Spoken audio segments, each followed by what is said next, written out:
Hi,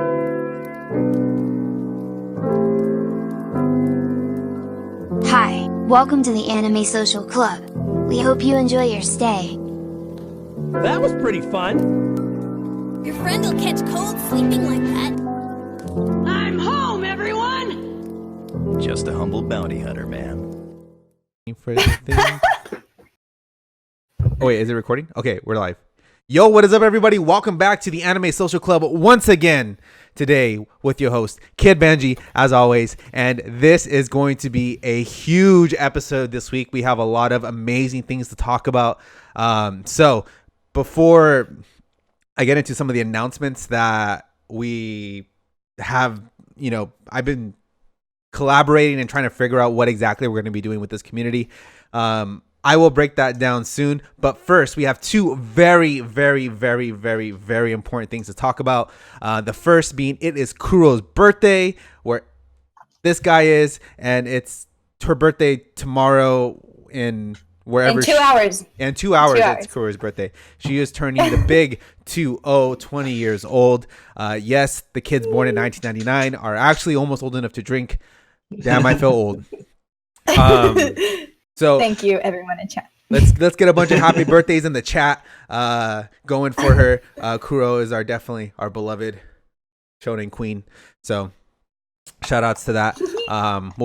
If we end up going long enough to where her birthday hits the clock, we'll be sure to recognize that as well. I'm sure we will. But regardless, still happy birthday to her. So if you guys follow her on Twitter, on Kitsu, on anything, be sure to just show her some love. She definitely deserves it. And to couple along with such a beautiful event is an equally beautiful man, and that man is Etyo. Well, thank you. How's it going, man? It's going good, thank you. Nice. Oh, I'm excited to be here. I'm excited to have you here, We're man. excited to have you.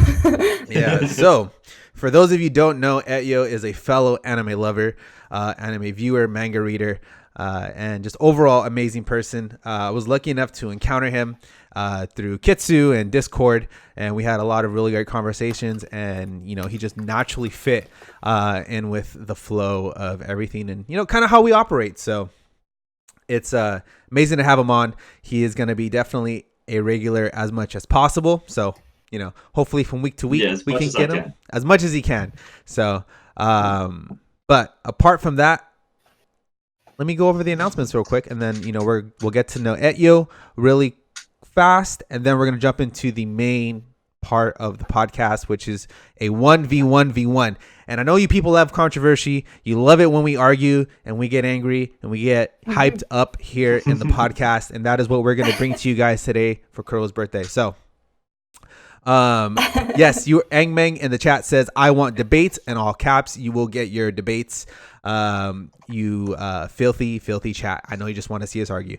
You love it. We know you love it. Anyway, so some quick announcements before we get into the Etyo intro. We are watching Given, which is an anime that is premiering on Crunchyroll. We watch that every single Thursday at 6 p.m. Pacific Standard. And if you guys haven't already, check out the new Twitch panels down below that we finalized. I think they look fucking sick.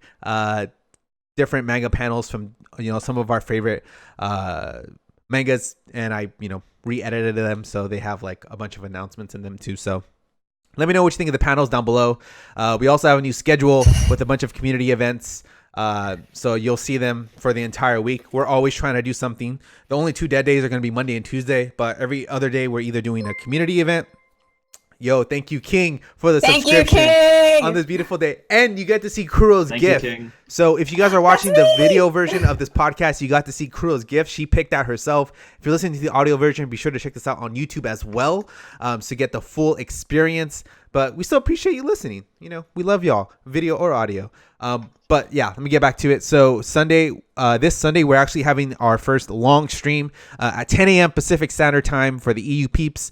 Basically, we're just going to be talking anime the entire time, debating, being controversial, whatever we can do here on the Twitch stream.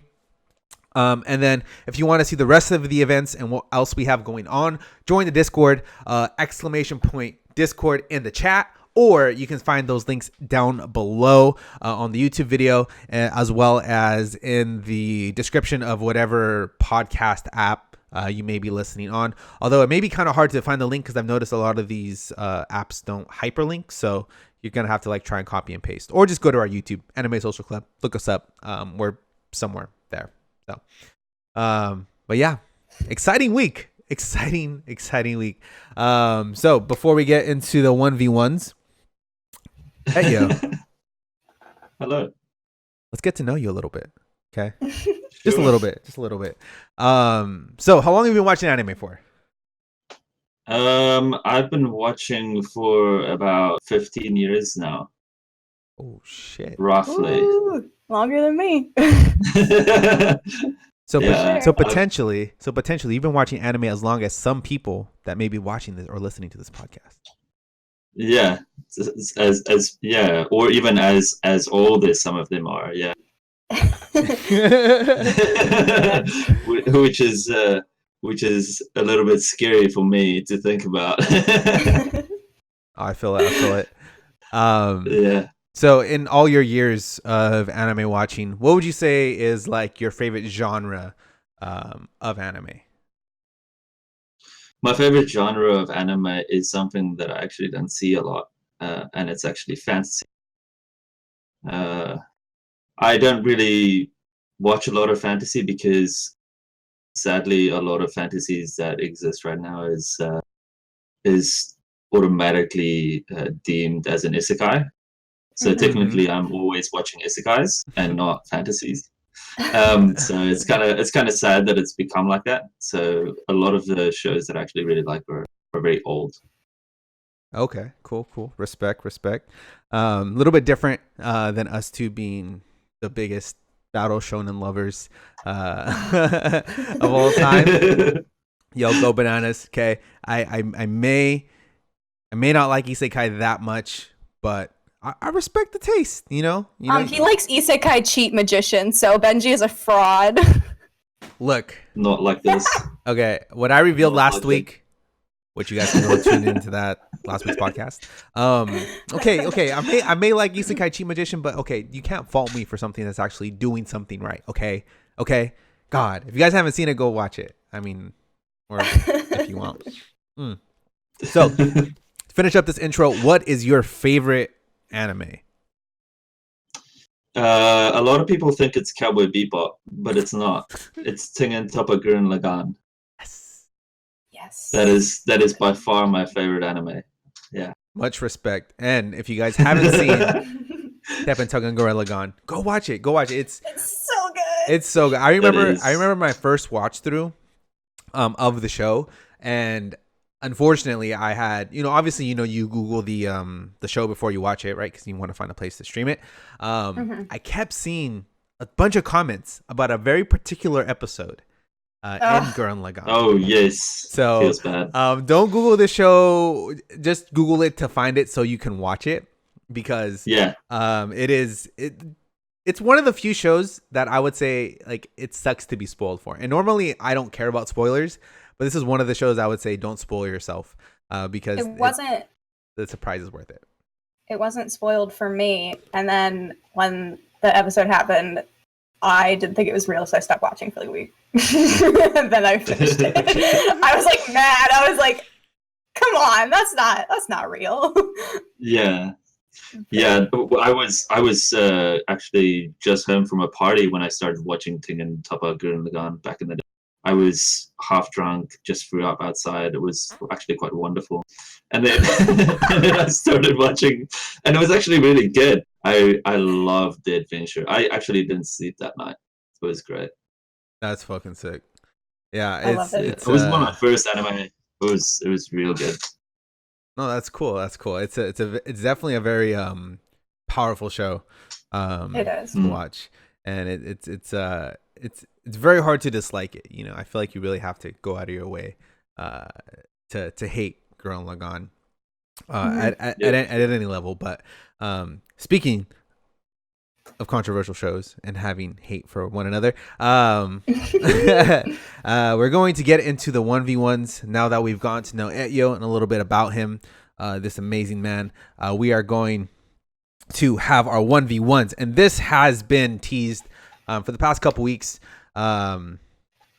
And it's actually going to be pretty awesome because we kind of, in the beginning, didn't really have an idea for how the format is going to go. But within this past week, we actually found a really cool way to decide how to argue. Yes. So basically how this is going to go is we both looked at each other's My Anime lists, which if you guys don't know, myanimelist.com, or is it .com? .net, Yes. actually. .net. Oh. Yeah, .net has what's called an affinity feature, meaning that it takes basically all your show ratings that you have, and it compares those ratings with anyone else that has completed that show or they've just rated it. And so it props those two ratings together, and then depending on the difference in scores, it gives you a positive or negative affinity. So because it lets you see each show like rating by rating, and you can see the difference for each show, we picked some shows out of that list that, we kind of just want to know, why did you rate it that, and why are you wrong? Okay. So we thought we're gonna start this off with Kuro and Etyo going 1-to-1, going over some shows that they have both seen and both gave a rating for. As you guys can see below, if you guys aren't watching, once again, I'll just be saying the shows and then what the ratings were for each person, and then they're gonna go into why they rated the show that and whether or not it's worth rating that. It'll be very interesting to see if we actually convince one another to change our ratings, because we are all pretty strong-willed when it comes to what we've set for our shows. So, okay, let me go ahead and find my thing right here where I'm going to be adding in all the text, because this is going to be very important to not screw up. Ben, don't screw this up. You just drink coffee. Okay. All right. So do you guys have your first show that you're going to do? Yes. Okay. So I'm pretty sure. Okay. Yeah, I'm just going in order of the notes. Okay, cool. Oh, yeah, cool. sure. Yeah. We'll just do it from top to bottom. Yeah. All right. So if I have the ability to read, it looks like we're going to start off with Angel Beats, right? Yes. Okay, cool. So Angel Beats. And what was the rating for Kuro? A 6. Kuro gave it a 6 because she's heartless. All right. And then just you wait. And then yeah, what did you rate it? I think it was a 3. Yeah. Wow, you both are going to hell. Okay. I mean, I can't really talk because I've only seen like the first 2 episodes. I'm just being facetious here. Anyways, justify your stances. Sure. So this is funny because I chose it because I gave it a 6, so I don't even necessarily really like it that much. But I was just curious as to why Etyo had a 3, because I don't think it was necessarily bad. I just didn't think it was the best. I mean, I enjoyed the characters and some of the comedy, though one thing I will say is I watched this 6 or 7 years ago and I haven't watched it since, so it's not very fresh in my mind, and I have lowered the rating a lot without having rewatched it already. But yeah, I don't know, I just don't remember it being that bad. I really enjoyed it when I first watched it, and I've dropped the rating since because I think the ending is kind of bad. But why you give it a 3, Etyo? Okay, I will go ahead and talk. There's a, in the beginning, it was a very emotional rating at first. I'll be honest. I was like, oh yeah, I really hate this show. It made me think that I'm gonna get something that I'm not getting. It lied to me. I hate it when shows lie to me. And then as the years went by, because I watched it a long time ago as well, I realized, no, my rating, it is actually correct. It is a correct rating because the animation is pretty much the only good quality of the show. The animation and some of the music is okay, but the rest is pretty much, the story is non-existent. The characters are bland and aren't explored, like hardly, like some of the best characters aren't even explored, which is extremely sad and a lost opportunity, to be honest. And that's why I gave it a 3. All right. I mean, I don't know. See, I can't necessarily disagree because, like I said, I didn't even love it. I guess I just, I guess just because I remember enjoying it at one point, and the opening's a banger. I probably wouldn't rate it any lower just because I haven't rewatched it, but I was just curious. Yeah, I thought the comedy was good too. That's also why. The comedy. I do admit that the comedy was funny at some points, but it was far and in between, sadly. Interesting. I feel like you guys are gonna offend a lot of people when they watch this. Yes, let them be offended. Oh, the man. production is, Banana says the production is pretty outstanding for the year it came out. That was one thing I kept thinking when I watched it too. I really want to watch the show now because I feel like I could contest. I don't know. I don't want to say nothing, but I mean, it depends on what you've seen because UEC said baby's first cry porn, and yeah, if it's your first tearjerker anime, then you think it's the best thing ever. And then you watch other tearjerker anime, and you're like, never mind. I could see it. Well, to be fair, it was actually one of my first anime. So mine too. I read it at a very long time ago. It was like 2008, I think, that I watched it, or something crazy long ago.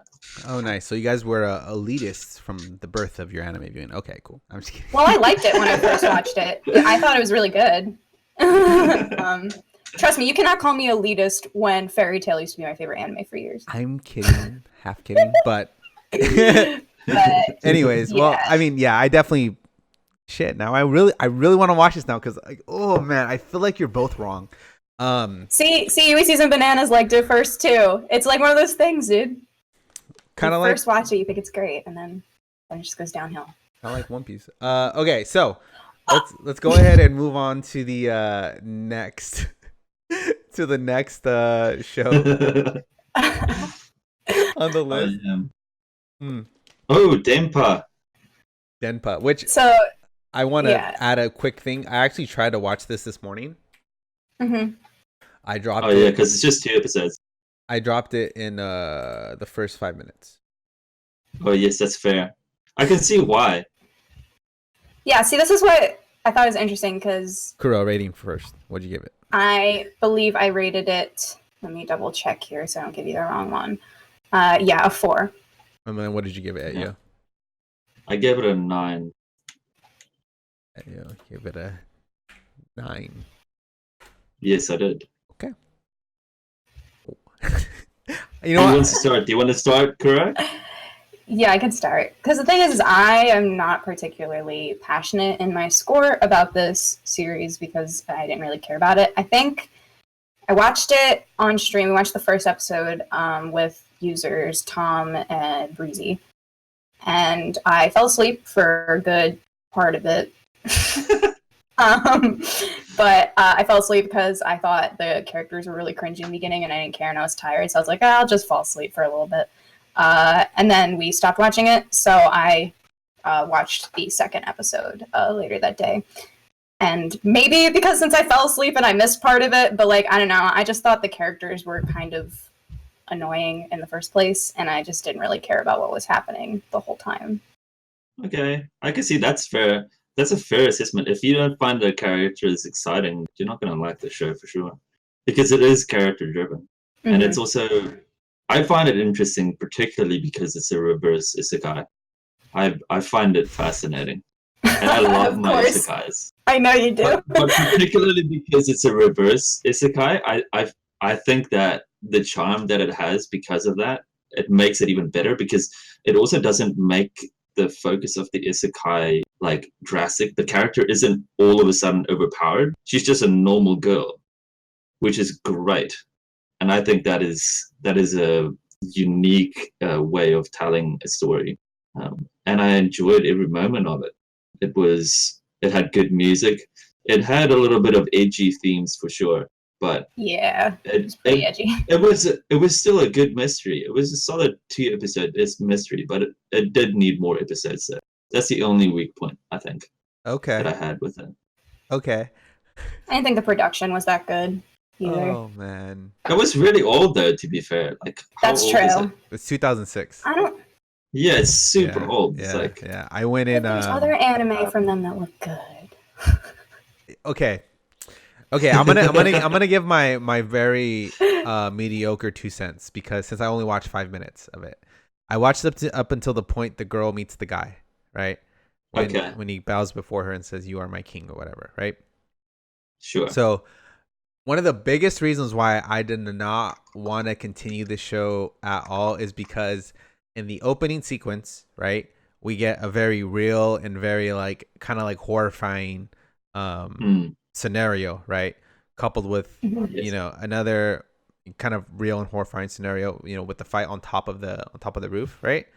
And looking back on it, I'm like, oh, this seems to be kind of non-linear, but the tone of those situations and events as they occurred implied a level of reality and seriousness that, like, once that girl came in saying like my king and like all these like weird stuff, I was like, okay, so you've given us these scenarios which are very real and traumatizing, and then you're bringing in these characters that are acting kind of like out of the ordinary and weird, and I don't want to say gimmicky, but like kind of ditzy in a way, that she was talking and the way he was reacting, and that whole contrast. Like in the first 5 minutes, I was like, okay, where exactly is this show trying to go? Like, is it supposed to be this really grounded, traumatizing story that's supposed to make you think and like question, or is it supposed to be this off the cuff kind of dark silliness type of show, and in seeing that, I was like, oh god, like I was like, I don't know. I'm very confident that I won't like it, but I also gave it the benefit of the doubt, which was, I was like, maybe I need to watch more of the episode. But that it was not a good first impression whatsoever, because I was like, man, it just felt so conflicting. You know what I mean? I mean, I think that's how I felt the whole time. So. Yeah, right. I did not experience that at all. I thought that it was quite normal to have that contrast, because on the one end, she is kind of crazy.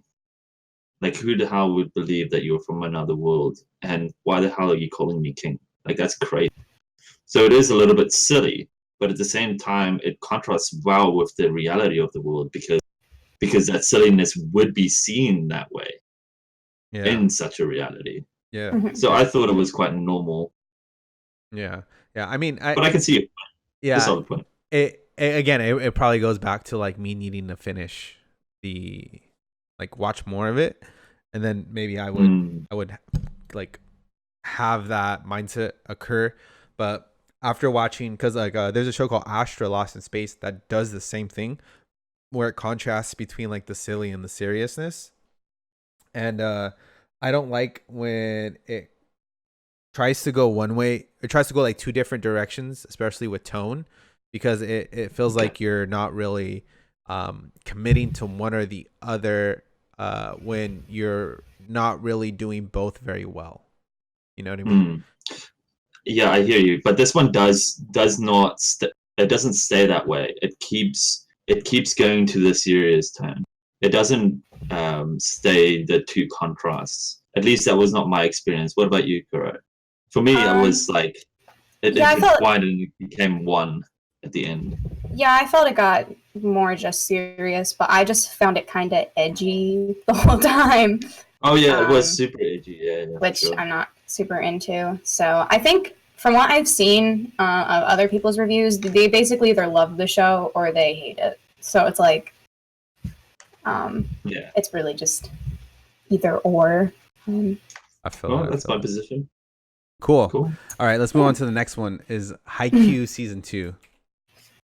Oh yeah, sure. This is me wanting to yell Yeah. Yeah, but this is crazy. You rated it a 10 out of 10. Hold on. Okay. Yes, I did. Hold on, Kuro, what do you rate it? You rated a 10? 10. And then 10. Etyo, what did you rate it? A 7. Etyo, we gave it a 7. Also, just a heads Which up. I think is a pretty fair rating. All right.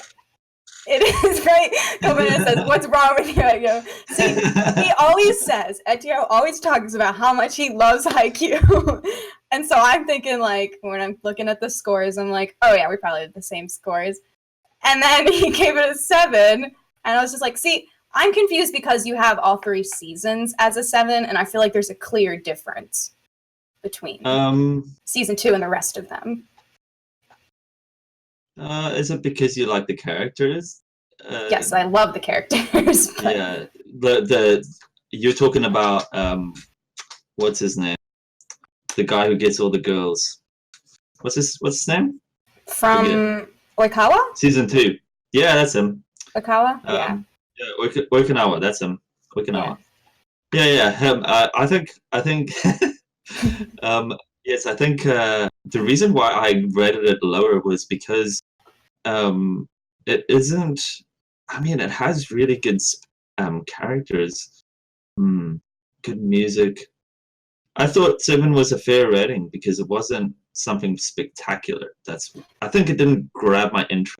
It didn't grab my interest as much as other shows did. I don't know how to explain it anymore. So it might just be like a personal connection, I guess. Yeah, I think so because it does have fantastic music and it does have really good character development and tournament arc kind of or training arc. Sorry, not tournament arc. Training arc. Yeah, and the production's great and yeah, it was good. Action's great. Maybe I didn't think it through very well then. Well, it depends because I also rated season 2 higher because I was very emotional about season 2 because of what happened in season 1 and then how season 2 occurred after that. I was very emotionally connected to it. So I can understand having it slightly lower if you're not as emotionally connected to it because that can't really gauge emotional connection to a series. Well, to be fair, I watched it within 4 days, all 3 seasons. So I really loved that show, and it was quite an emotional connection for me too. But I guess I just have the ability to cut those emotions off. I agree. My 10s are all rated with pure emotion. Great. But I watched Haikyuu is one of the first series that I watched from the beginning when it came out. So watching it week by week from season 1, and then when season 2 came out and was, the aftermath of season 1 and the, uphill from there, just watching it week by week, I guess, also may have helped me appreciate it a bit more. I only specifically said 2 because I have 2 rated significantly higher than the other 2 seasons. So yeah, I think Bananas has a good point. I think that's probably why I rated it the way that I did. He says, I guess the story isn't super unique, but it does everything a sports anime does, just kind of better than everything else.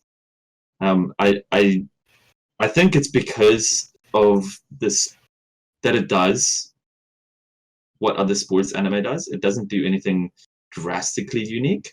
Yes, I would agree with that.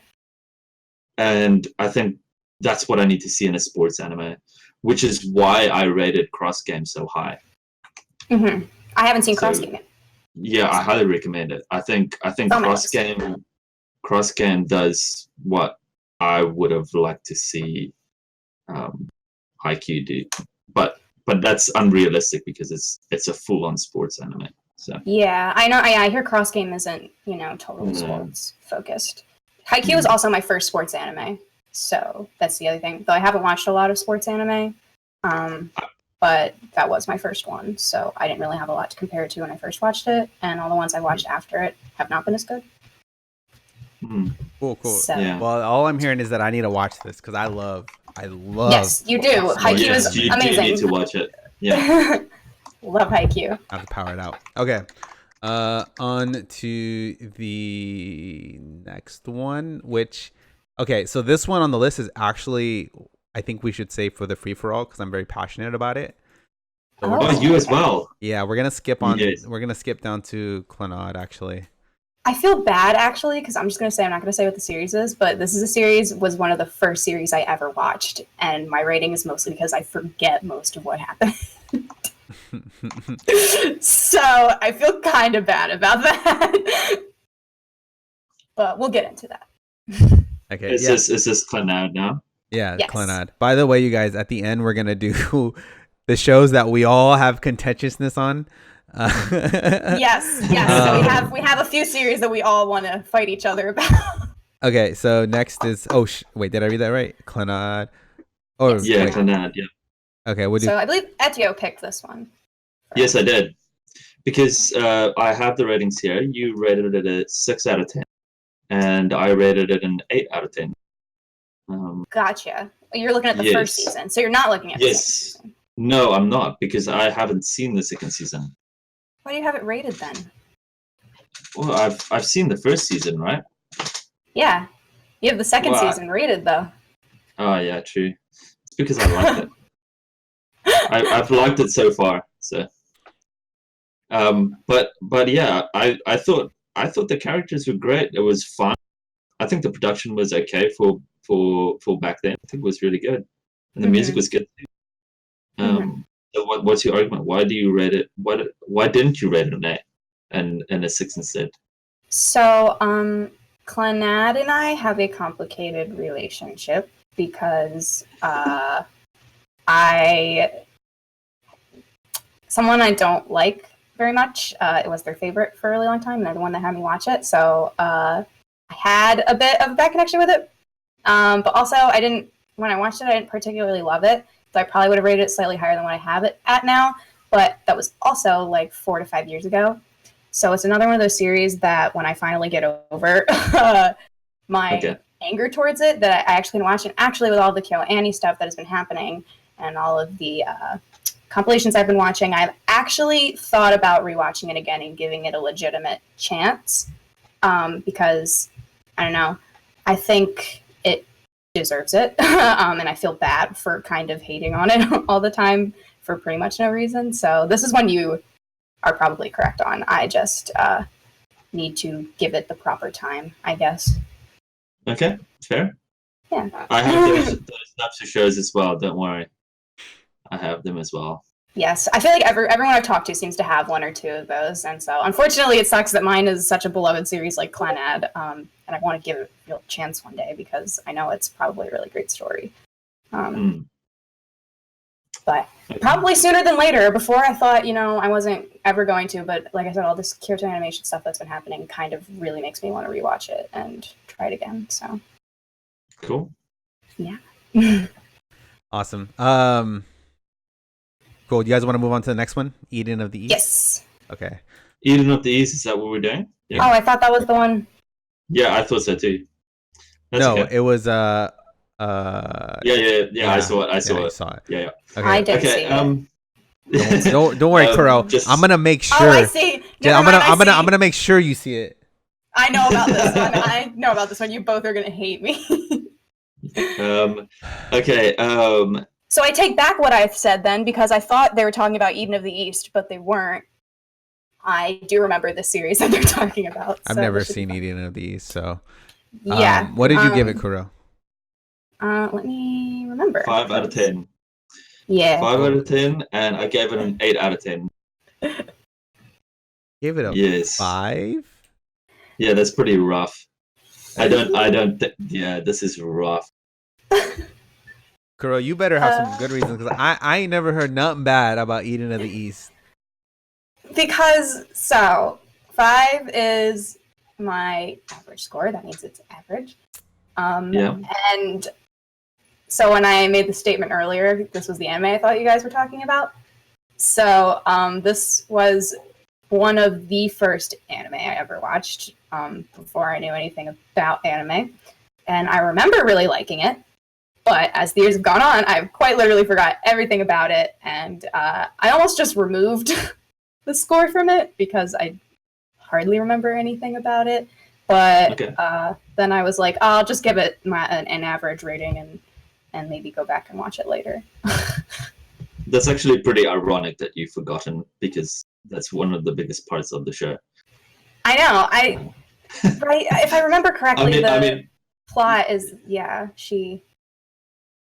Well, the main character forgets everything about himself. Yes, and he has the phone. It's coming back to me. Don't talk too much about it, because it's a really good series. I highly recommend it, Benji. I think 5 is not a fair rating, and I think that because time passed for you, you might have just not rated it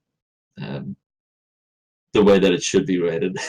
Yeah, probably. I remember really enjoying it when I first watched it. It's just one of the series that I literally don't remember anything about now, because I would say that I was like 13. Oh wow, that's a long time ago. Okay. Yeah, it's been a very long time. Okay, fair. I think the only weakness that it has is the ending. I do remember not liking the ending. Yeah, but the movies justify them. Justifies the ending, so it's really nice. I never watched the movies. I highly recommend it. So UEC says, so you're doing the mistake of lowering your scores, and by not remembering some of the first stuff you've seen, you're giving them low scores unfairly. Yeah. This is probably the only one that I did that for, just because I did remove the scores of other ones, but I really don't know why I decided to just give this one a lower score, to be honest, because I really should have just removed the score now that I'm thinking about it. I think it's just one of those things that I didn't think about when I did it. I feel it. But Right. Yeah, I mean, because I was just like going through and like dropping scores, and I was like, I'm just gonna keep going. yeah. I mean, for that question, my idea behind whenever I would rate a show, based on what I remembered of it. I mean, very rarely do I really forget anything significant when it comes to a lot of the shows that I've seen. Which, I mean, if you could talk about pretty much anything on my list, and I'll go into pretty big depth, but the ones that are like that, I attribute it to it not having made enough of a significant impact for it to be remembered. Because there are shows. That's what I thought too. Yeah, there are shows that I've seen like way back in the day that I still remember, like even now, and because they were just so damn good and made such an impact that they were worth my mind's time to remember it, you know, even now with all these seasonals going on. But yeah, I would agree to that, because like some of the other anime I watched around that time, like my first anime ever was the original Fullmetal Alchemist. I've only watched it once, and I still remember pretty much everything that happened. Yeah, same. So it might just be one of those series that was forgettable to me in general. But I'd like to give it another chance one day. I mean, in general, I plan to go back and rewatch a lot of series I watched years ago. But this was never one that particularly stuck out to me because I forgot it so much. And I figured if I forgot it existed, then I probably well, I've got the Blu-ray. I can send it to you, and I can return on it. Yeah. trade him for some I think manga. it's on Netflix still, right? Yeah, I'm pretty sure sure I watched it on Netflix. Yeah, that's where I watched it the first time. Cool. All right. Well, I'm definitely gonna check it out. Go Bananas in the chat says, "Why is everyone is so polite? Where's the blood? It's coming right now." Because I just looked at the list while y'all two were talking, and those last 3 shows I've actually seen, and so those we're gonna have a very good 1v1. But from now on, it's time for me and Kuro. I want to know. Wait, I want to know why you put the 1. I gotta see what I scored that real quick. Oh, okay. So I'm on the good end of this one. Okay, Benji. On the good end of this one. On the good end. You, Benji. Okay, I was about to say. One of the ones that we just put in the 1v1. I went to go check because I was like, did I score that badly? And I was like, oh no, I didn't. I'm on the good end of that. Okay, right. So me and Benji. So the first one, is Blood Lad. And Kuro gave it a, hold on, I have it right here. Kuro gave it a 3, and I gave it an 8. UEC said, please someone fight with Kuro about code gay ass. Actually, I lowered the code yes score, so What? I'll go with you toe to toe if y'all want. But I don't have it at a bad score though. Me and Etyo have like the same score for it. Okay. Yeah, we have exactly the same score. Well, y'all can both find me. Okay. Okay, we're talking about Bloodlad. Bloodlad. Why would you give it a 3? All right. So I watched. Yes, Bananas, you are partially responsible for Code Geass's score dropping. But anyway, about Bloodlad. I watched Bloodlad again a really long time ago. God, I think I was 14 when I watched it. It was a really long time ago. So, but it came out in 2013, right? I think I watched it when it came out. Yo's eyes just went, I'm old.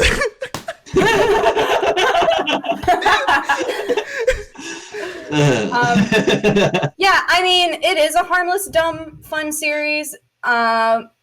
But I don't know, from what I remember about it, I think I ended up lowering the score a lot. I mean, I didn't even have it at that great a score in the first place. I think I gave it like a 6 first time around, which, you know, would reflect a dumb, fun series. But I don't know, when I just think about it, I didn't really care about any of the characters, any of the story. I think there was a lot of fan service too, wasn't there?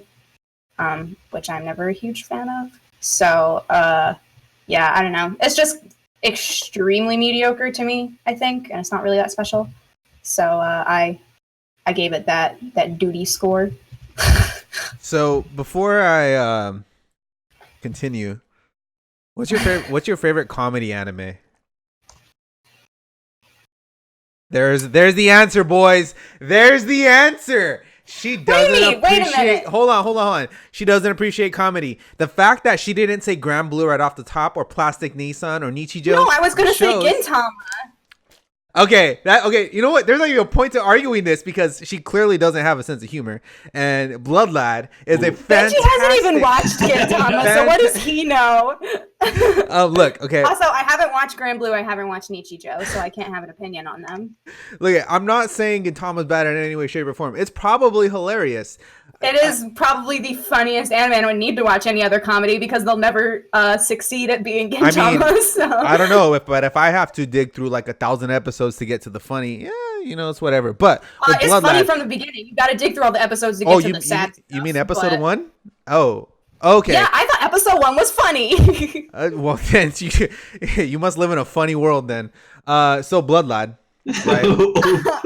Bloodlad is fantastic. Okay, don't let her dissuade you. This show is legitimately. It's not funny. I don't remember anything funny about it. It's legitimately hilarious. The whole premise and concept is you know, kind of generic, but the execution is done so well. Like, all the characters have genuinely funny interactions.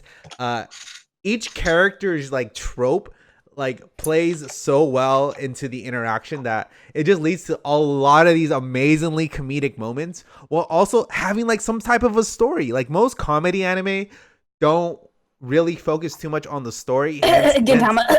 Hence the majority of them being very episodic, right? However, Bloodlad provides us, you know, a nice little story with a good amount of comedy, with some characters that you can really get into, and overall, it's a good time. It's a really funny, good time. I was rolling on the floor laughing watching this show, and it oh, my God, it's sticking out of my mind because it was one of the first things that I saw that was just absolutely hilarious. And not to mention as well, it does supernatural comedy, which is also rare in and of itself. Okay. Most of these comedy animes like to deal with the classroom, the normalcy of life, school, stuff like that. This took a risk. It went beyond its own medium of comedy and the normalcy and the mediocrity that it's usually encountered with, and it does something different. Okay, so watch it. You gotta watch Gintama, Benji. Look, Kuro. You know what I'm hearing, Benji? I'm hearing that you need to watch Gintama. Look, yeah, this literally Gintama does what everything. What you're describing is what Gintama is. Literally what Gintama is. Hold on. I've seen a lot of Gintama clips. I'm not doubting that it's not clips. You ain't seen it together. Hold on. I'm not doubting that it's funny. Okay, it's probably hilarious. It's probably funnier than Bloodlad, right? But you yes don't seem. I don't know. I feel like okay, you know what? I'm going to call you out. I don't think you appreciate comedy like I do. Okay. Like, hey, is it my fault that I got a good sense of humor? I don't know. Maybe why do I got a good sense of humor? You know what I mean? Like, I got to ask that question, but, I don't know. I just feel like, Not like this. when I see good jokes, you know, I know what's up. And, Yeah, Bloodlad, see, Banana said Bloodlad isn't that funny, to be honest. It's really not that funny. well, it's definitely not a 3. That is 100% I have not fact. watched a whole lot of pure comedy anime. I've watched, because a lot of anime has comedy in it. That's typically how comedy is portrayed in anime. There's very few pure comedy series in which, for example, Nichijou, haven't watched it yet, though I'm going to soon. Grand Blue, again, haven't watched it yet, going to soon. Gintama is really pretty much on the top of like everyone's lists ever who have seen all these comedies and they still think it's the funniest. So like, why would I even go and watch some of the other ones? Well, 3 is kind of low still. All right, 3 may be kind of low still, well, but you know, I just Kuro, don't care enough about it. well, you know, Kuro, in my comedy, you know, I too just like to watch one type of comedian and one type of comedy only, and you know, limit myself to just one subgenre of it as a whole. Gintama has like 6 different types of comedy in it, though. It literally covers all genres of comedy. That's why I don't like it. Yeah, because there's certain things like if there's stuff in Gintama I don't find funny because they literally do every type of comedy. So like some stuff is absolutely hilarious and some stuff is not that funny because I don't laugh at some of that type of comedy. But comedy is also very subjective. What you find funny is different than what other people find funny. True. So I don't think it's worth that 3 though. all right, it may be kind of low, I will admit it, but it's just been also a very long time since I watched it, and I do not care about the series at all. So why would I give it a good score if I literally don't care about it? True. Yeah, Bam. It's okay. Trust me, it gets worse from here. It really does. This is the because this is a show I don't even care. By the way, you getting guys, trust me, we're not feeling personally attacked. We're putting. Yeah. No. Oh, I'm gonna erase 1 on the list because that's for the 1v1v1. Okay. There you go. Yes. Next on the show next on the list is Boogiepop. And let's see what you rated it. Give me 1 second. Boogiepop. So I gave it a 7 and you gave it a 4. Yes. Why? So, like I said, a 5 for me is an average. A 4 is pretty nice, to be honest, with bananas. Yeah. 5 is average to me. The new one, UEC. I have not watched the old one, which I would consider watching. But this, not just story-wise, I had a problem with. I had more of a problem with pretty much every other aspect. I think the story has potential, but from what I heard, especially from the writer, that the writer didn't even like this adaptation of it. All right. And so that kind of furthered my point of not liking it. I just felt like it was one of those series that was trying way too hard to be deep without actually being deep.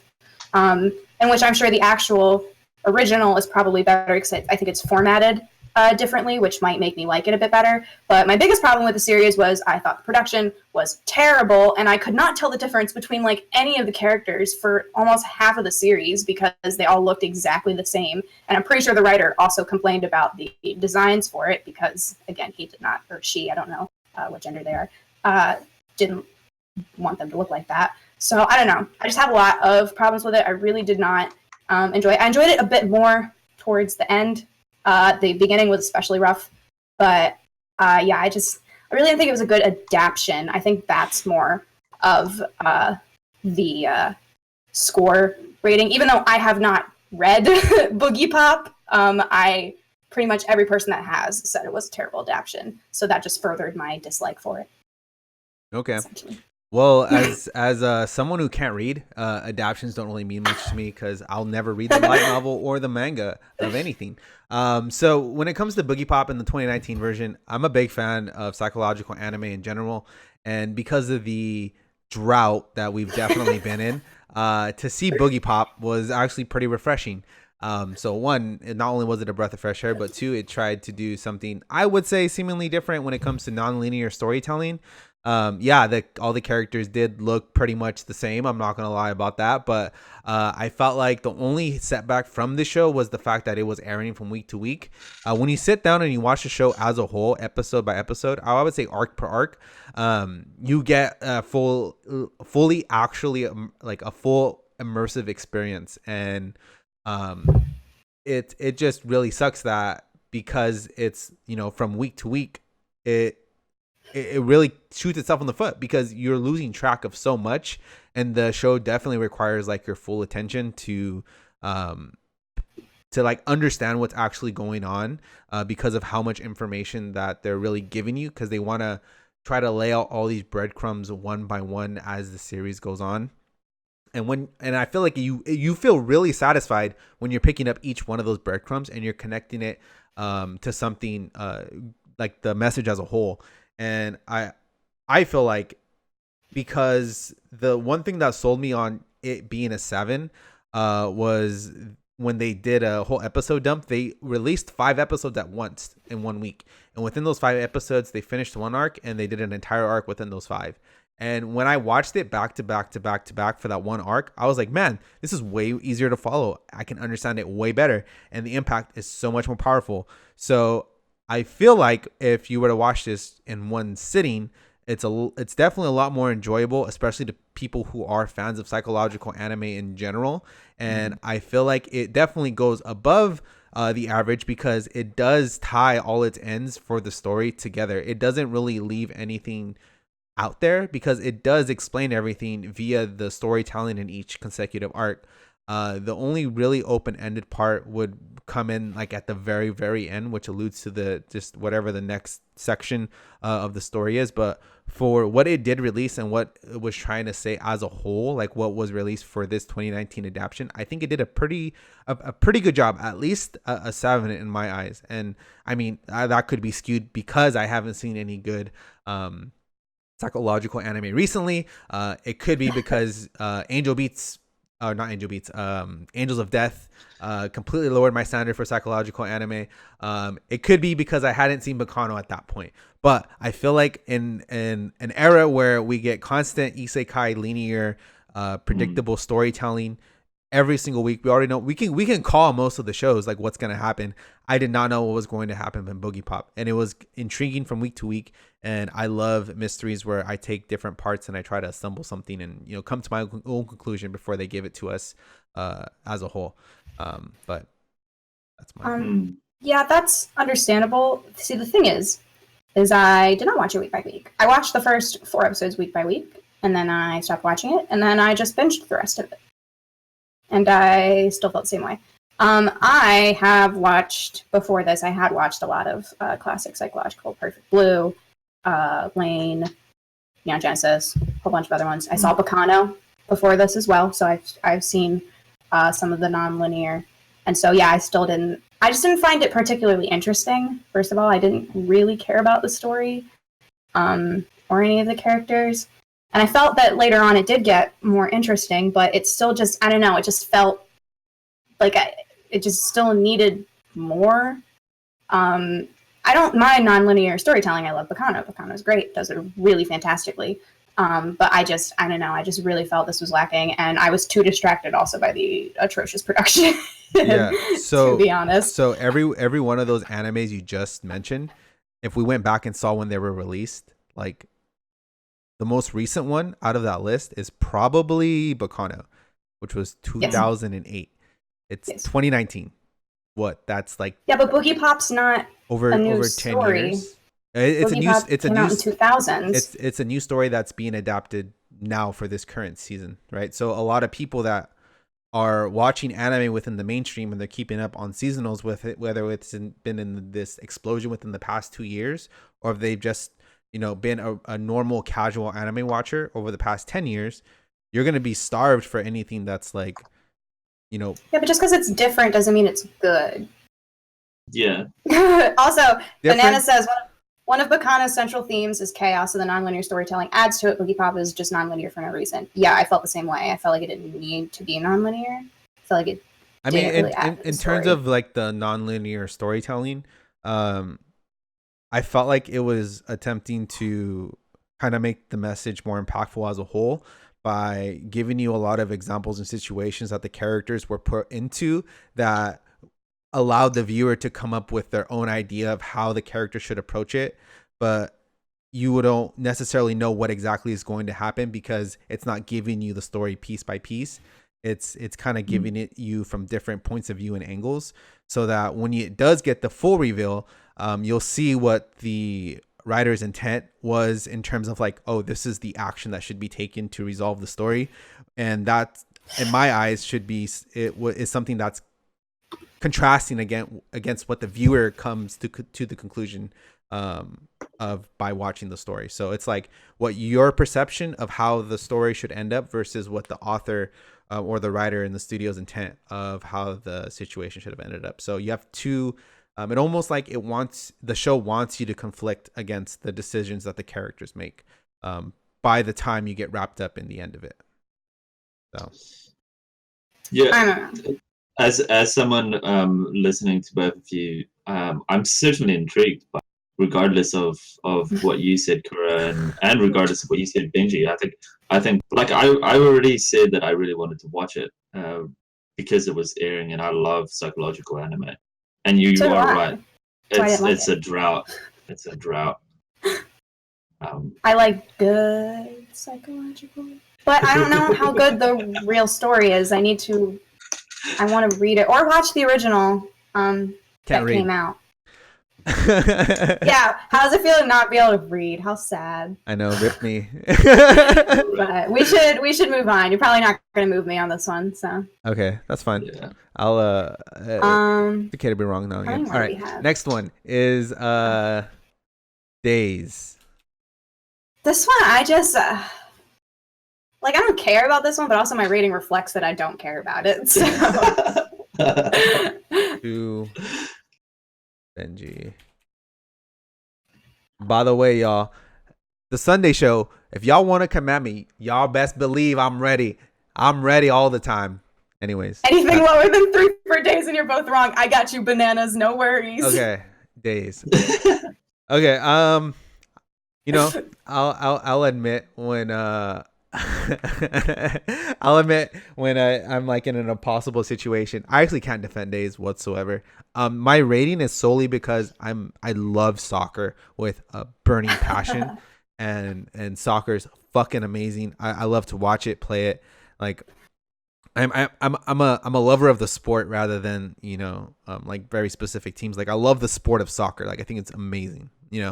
So to see a soccer anime. I was like, this is fucking amazing.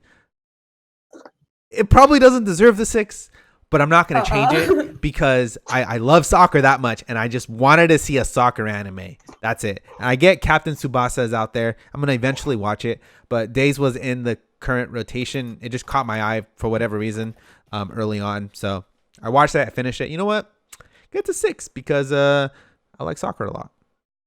Right, I'm gonna respect that. I watched Days right after I think Haikyuu season 2 came out. Maybe I literally just felt like a Haikyuu knockoff with soccer instead. I was like, this is literally trying to be Haikyuu. And that's the thing is that I haven't seen Haikyuu. So yeah, I mean, you still, even without, if it weren't soccer, I mean, even you said that it's probably not that good. Yeah, but I finished the whole thing, so like. Well, I appreciate you for that. Yeah, I finished the whole thing. Yeah. It's honestly, I will say though, it is a very hard anime to defend in general. Yeah, it's really not that good. Yeah. I thought I was just curious why you had it. I mean, not that that's anime, but I love soccer. Alright, so okay. Next one is Goblin Slayer. Okay, so you rated it a 4, and I gave it a 7. Yeah. Okay. Both AG numbers. For sure. I really do have that. It's so funny too because I have so many 10s. Okay. UAC said, "Can someone tell me what the fuck is soccer?" I'm sorry. We're Órale, American. Football. Con permiso, football. Okay. God dang. Soccer. It's also called soccer in South Africa, by the way. Oh, interesting. Is it really? Yeah. What the heck? I thought it was soccer and then football everywhere else. Interesting. I remember that. See, they're a good country. They probably know what freedom is. Okay. Anyways, Goblin Slayer. Yes, Goblin Slayer. Why the 4? All right. Well, Goblin Slayer is already in a genre that I don't like, so that's one thing. But I watched it to fantasy yeah, genre. I mean, I don't necessarily dislike fantasy, I guess, but I don't know. I have not really seen a lot of fantasy that I enjoyed. So it's not really the genre itself. I guess it's just what I've seen from the genre I've not enjoyed. But I watched it to get on the wave because everyone was watching it. It was, the talk of the town back in fall because of the controversial first episode. I actually did not think the first episode was controversial. I will say that. I didn't think there was anything that wrong with it, I guess. I just thought it was stupid. I don't really know. I was not interested, like, at all. The character of Goblin Slayer felt stupid. I was just bored. I don't know. Found the whole thing boring, and I was never really into it the whole time, I guess.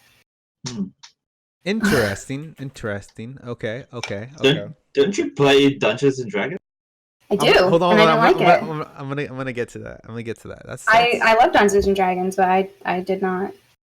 Okay. But I also like Dungeons and Dragons, not necessarily for the lore, but because I like role playing. So that is also part of that. Okay. Okay. Well, being a fan of Dungeons and Dragons, I do like the lore. That's one of the main attractions when it comes to me playing D&D. I like discovering things, learning new things about a universe and a story and where everything leads, right?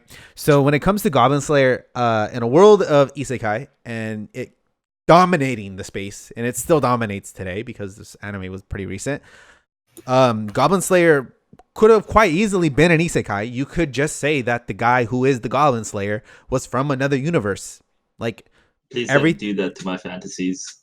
Yeah, exactly. Like, it fits perfectly with it, right? But it didn't do that, right? It was a different show for the time. We don't really get dark fantasy. The only other dark fantasy that really stands out in my head is A Comet Got Killed, or I would say Attack on Titan. I forgot you don't know how to read. Wait, what? I said I forgot you don't know how to read. Oh yeah, I don't read. I've read a lot of good dark fantasy, which is also why I didn't like Goblin Slayer, because I've seen dark fantasy done better. Sure. Berserk dark fantasy? I read Berserk, which I'd put is obviously the classic. And then I'm reading Ubel Blatt, which I'm enjoying. I feel like there's another dark fantasy I read too that I really liked. But those are the main two. Well, my main point is that it was dark fantasy in a time where there was no dark fantasy, and every fantasy was isekai, and the D&D elements just made it a lot better. There was actually one of my favorite things when it comes to just anime in general. I love cost and consequence. I like for every action there is a reaction, right? And the reaction is a reasonable result of the action, right? So here, like, you have limited spells, limited things. Like, they don't break their rules.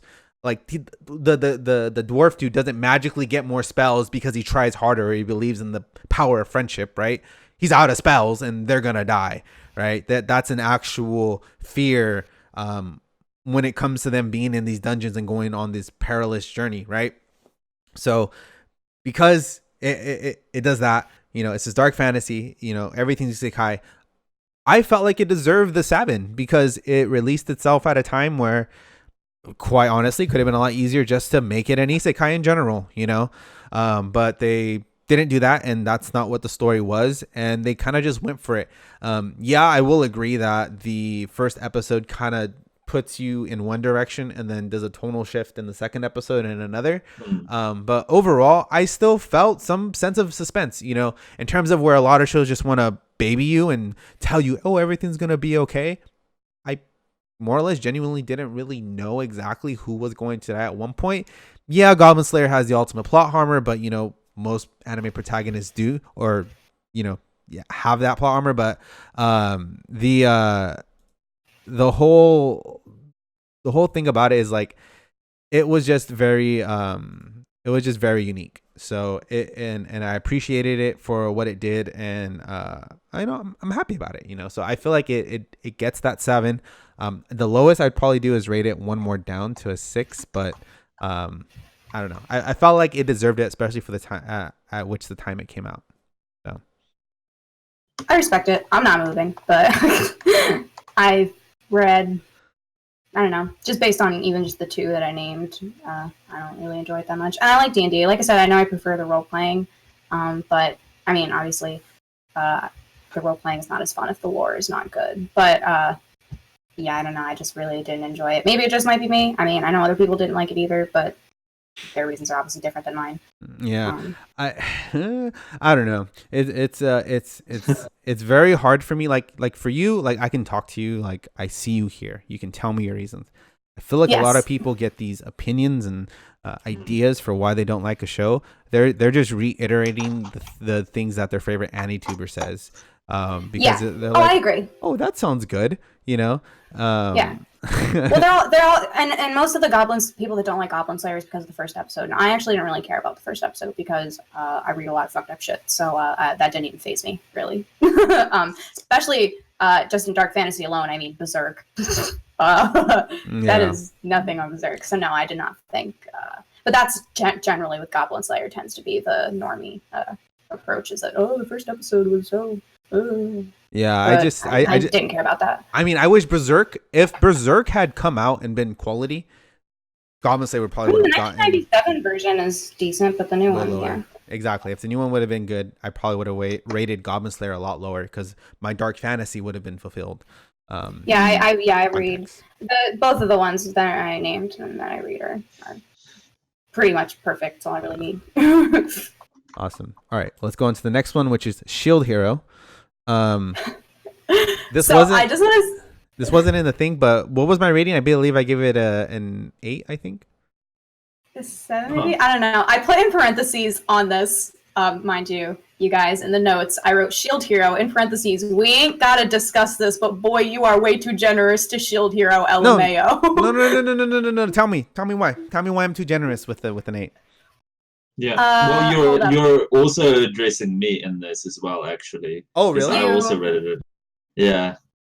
Hold up. Let me. I think I also read it in that. Okay. Hold on. Give it an 8. No. Okay. No, you gave it a 7, Benji. You gave it a 7. Okay. I gave it a 7. Did we save this one? We can talk about it now. Why not? Okay. Fuck it. Yeah, let's just do it. I mean, okay, first of all, Etyo loves Isekai, so I know he was going to give this a good score. But, I mean, I also what did don't you like... give it, Kuro? What would you give it? Oh, I think I gave it a 4. Okay. Let me double check that for you.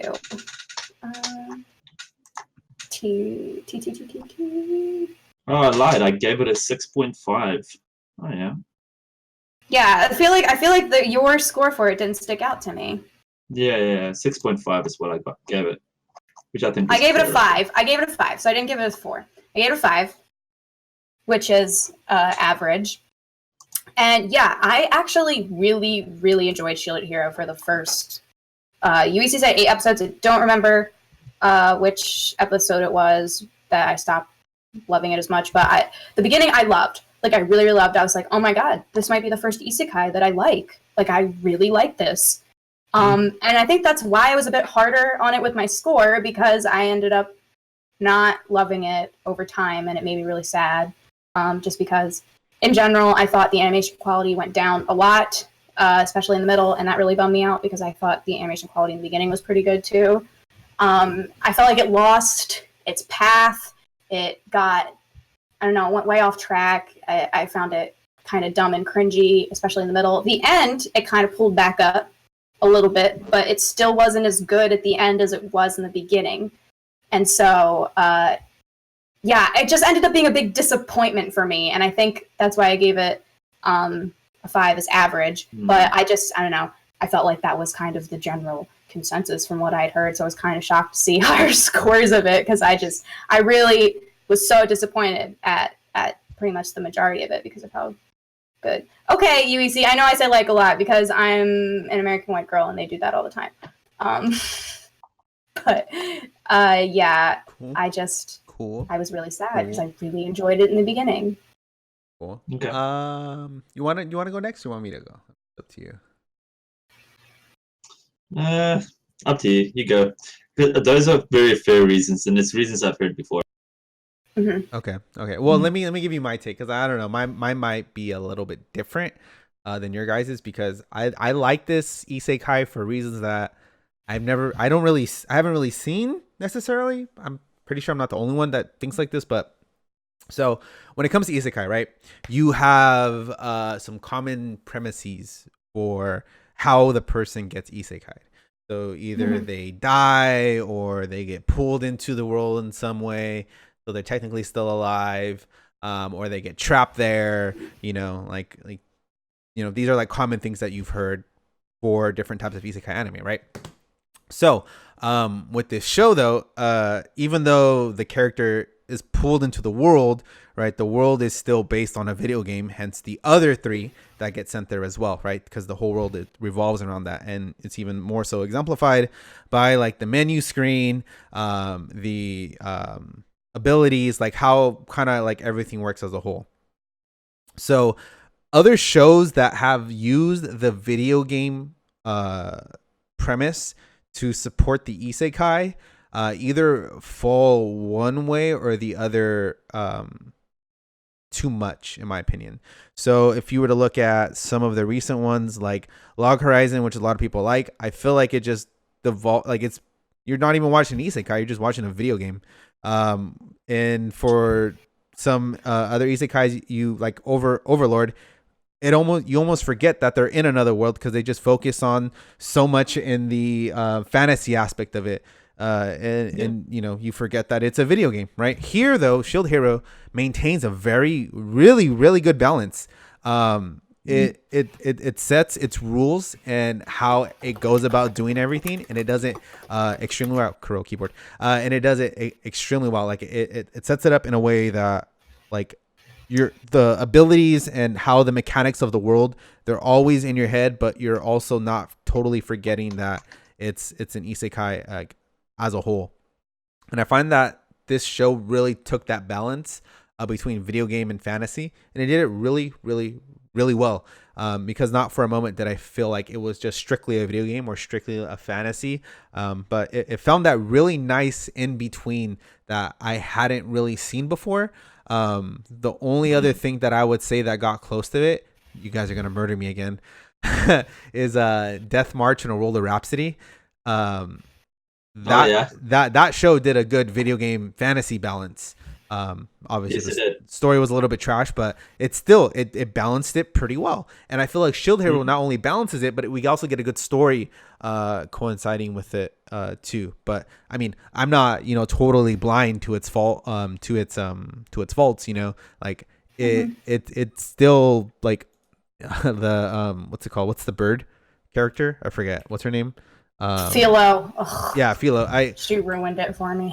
I wouldn't say she necessarily ruined it. I just didn't find it much value to center like a whole mini arc around a character that has no character, because she just came into existence and then is there. Like she doesn't have a past or context to her being and descriptions or events that led her to being the way that she is, right? As for Raphtalia, like we have this whole traumatic past that explains why she is the way she is and why her choices end up being that way.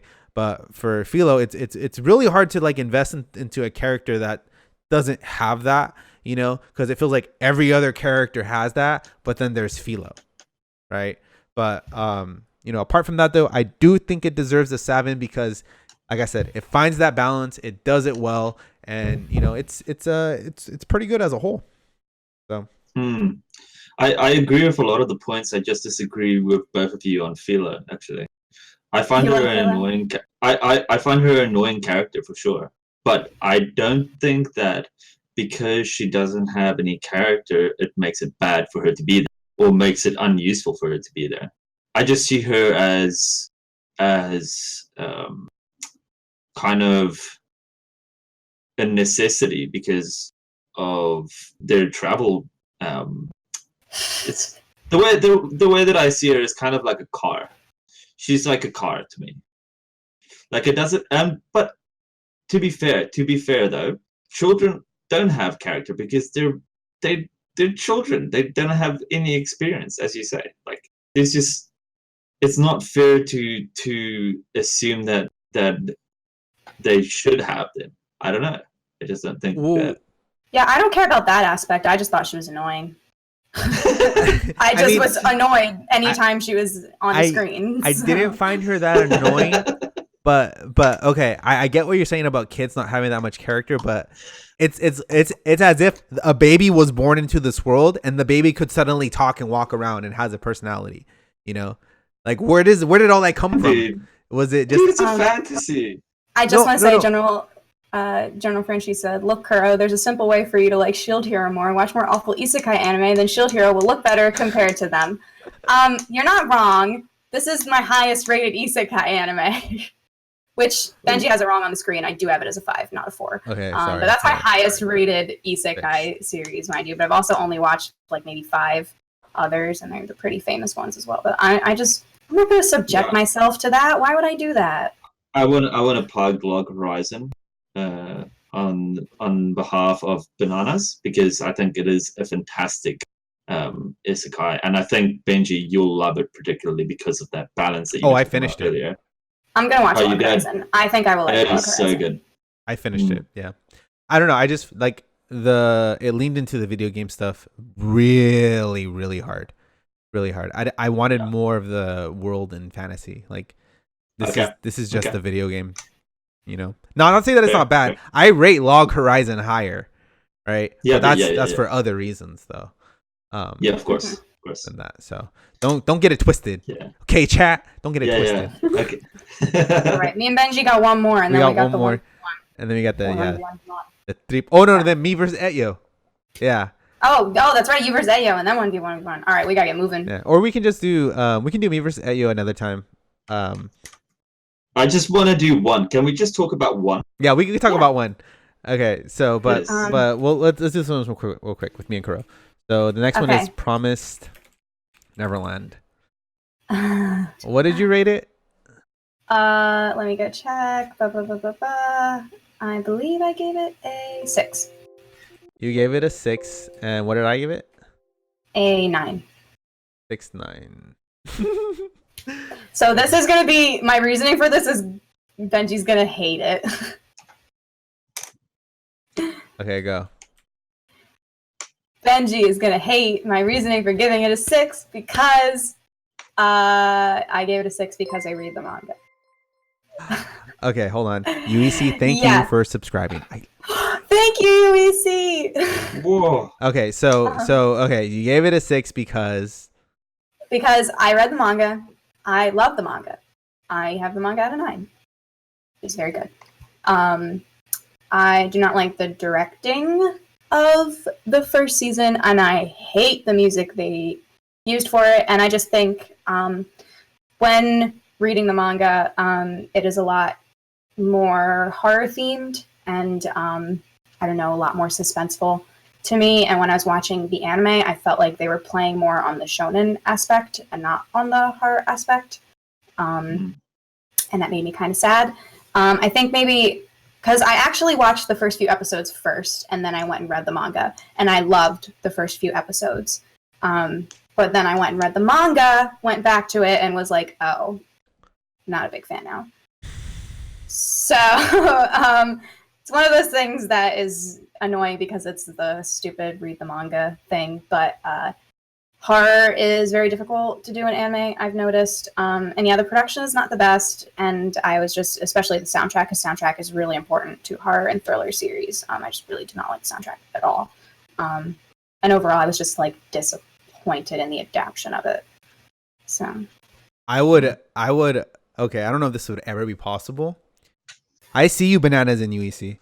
I would gladly watch this entire series over again, and I would gladly go scene by scene, and I want you to point all these things out for me, and then I would love to see what specifically, because I found everything to be great.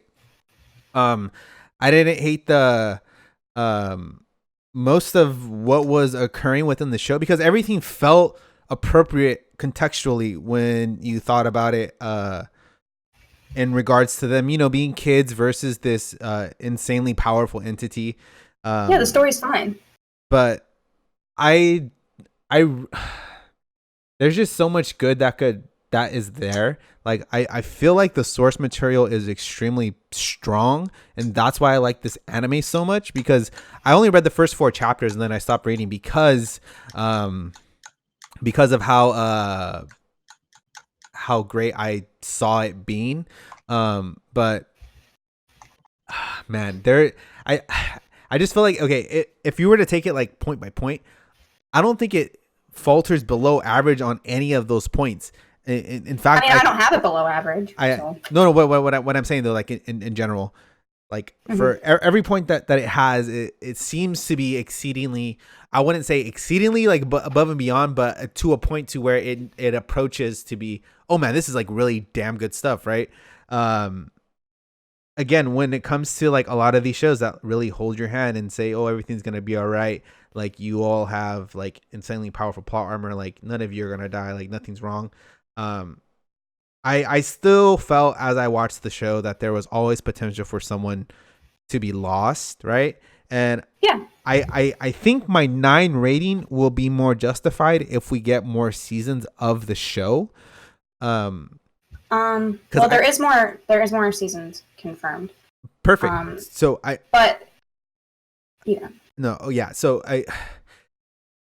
my rating, it's really weird because it's based on us getting more seasons of the show.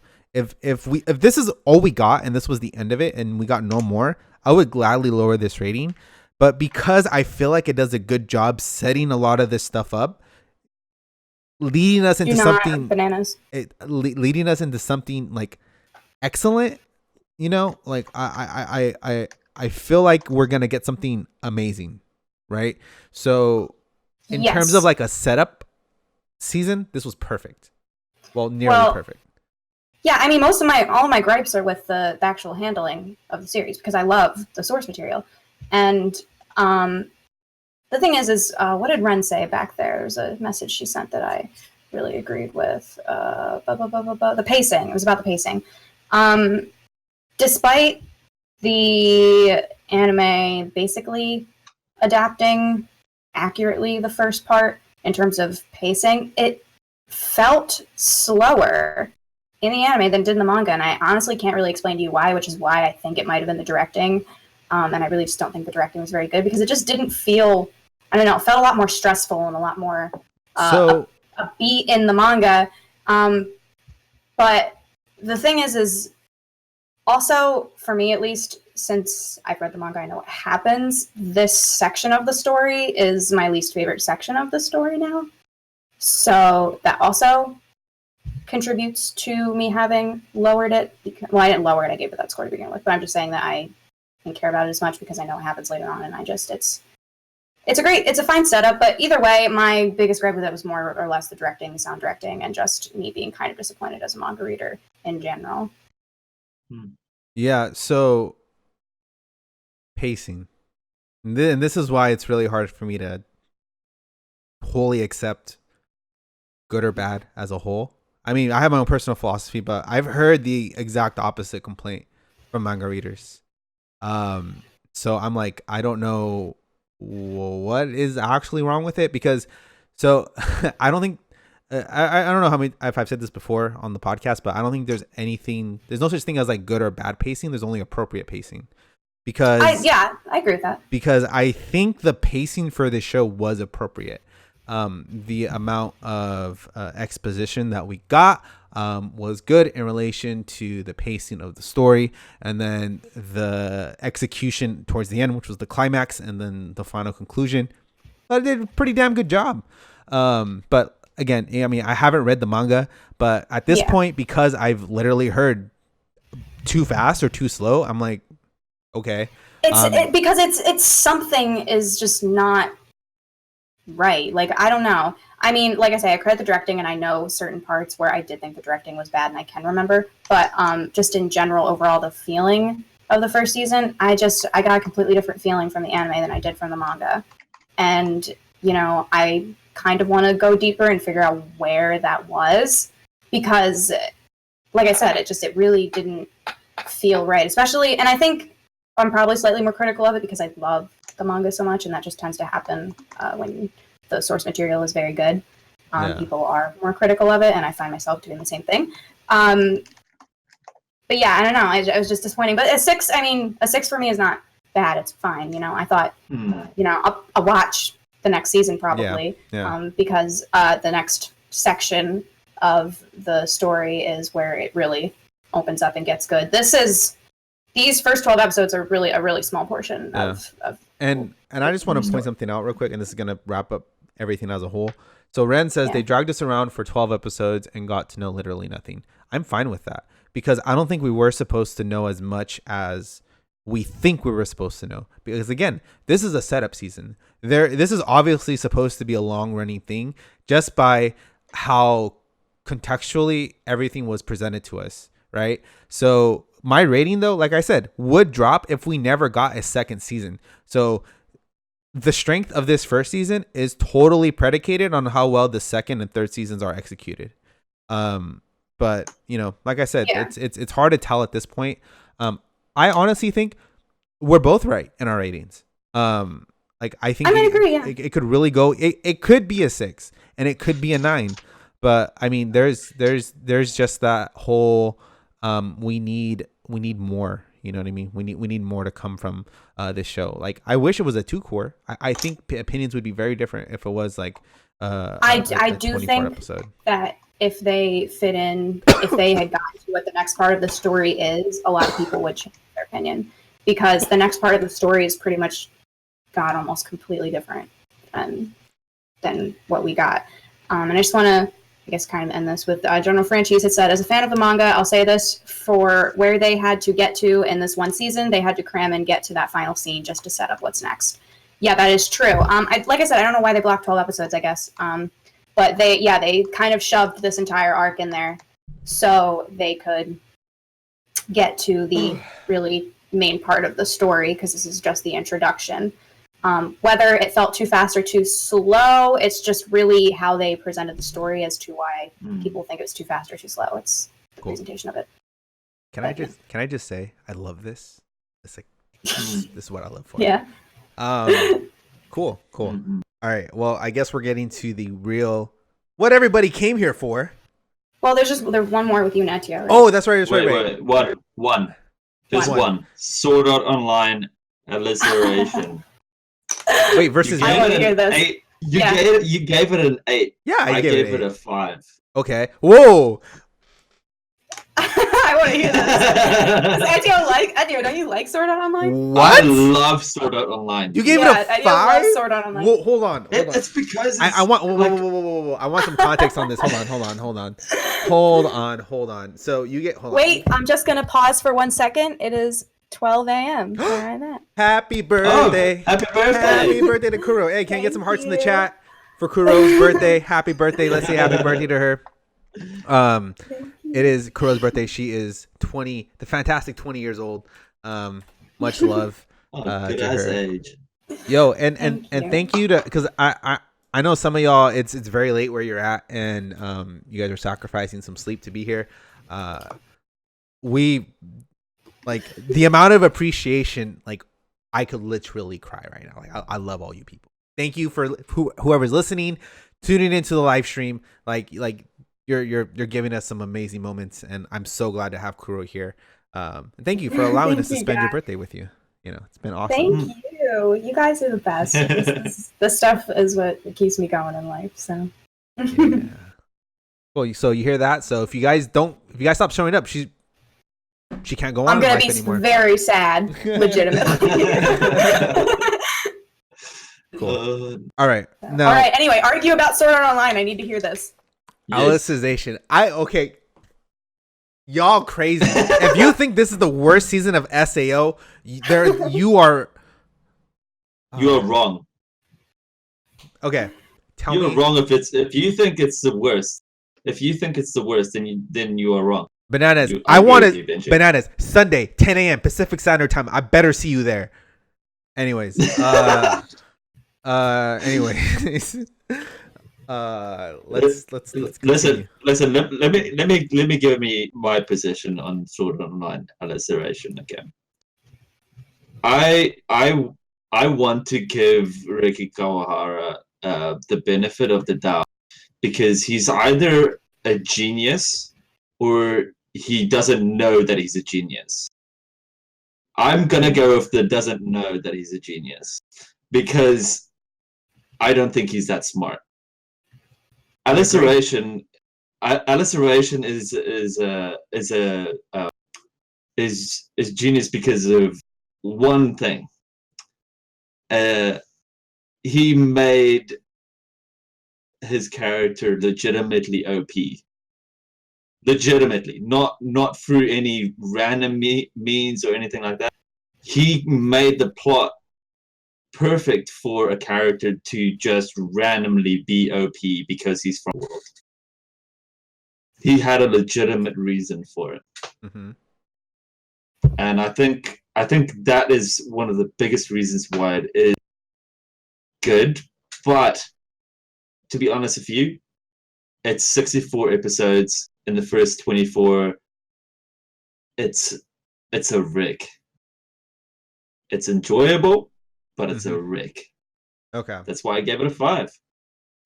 So we're talking about Alicization, right? I just want to make sure. Yeah, we're talking about the newest season. Alicization, okay, not season 2, not second half of part 1. Okay. No. Okay, so I'm about to do a little switch up on y'all. I actually hate Sword Art Online with a burning passion. I think they ruined something that could have been beautiful, but Alicization was the first time where Kirito got trapped in a world that I actually liked. I could give two fucks about Alfenheim, about GGO, about to a certain extent. Ironclad. Is that the name of the world? The first Aincrad. Yeah. All three of those worlds felt pretty stupid, to be honest. Like I didn't really care at all. Like there was no attachment whatsoever. I felt like they were all just these very like generically crafted pieces to fit with this whole generic narrative with generic characters, right? But when it came to Alicization, I liked the world of Alicization. You know, even if it could be, you know, made off as, you know, generic fantasy, that's not really the point. The point is that you give meaningful context behind a lot of the reasons why certain elements in the world exist, and then kind of support it with the characters in your world. So this whole idea of this, like I was like, that's so fucking cool. Like you had these 4 people create this world, right? I'm trying to keep it as non-spoiler free as possible. And, you know, this whole world was created in this really like pretty cool way. And, you know, how these creators are affecting, you know, the trickle down effect of like the people that are existing currently, you know, and that's how we get to the point we are in society with like this whole kingdom and structure. And see, I'm just getting hyped. Like I'm thinking about it. I'm smiling because I like that. You know, like even all the swords abilities. I was like, oh my god, that's like really dope. You know, they actually have a really good contextual standing for why a sword does what it does, and you can look at the history of it all the way back, and you're not questioning any part of it because you see it all develop, and you're like, oh my god, that's so dope how we got to this point and why the thing is the way that it is. It's almost like we're watching, like it's almost like we're the DM in a Dungeons and Dragons game, and we can see everything that is going on, how it began and how it's going to end. And in this world of Alicization, we see that. We've seen the beginning, we've seen everything up until this point, and we've seen the context behind why everything is the way it is. And I appreciate that so much because it's so damn cool. And SAO, I don't like, but I love Alicization just that much. Like, I would really want, like, let's take Kirito out of the story.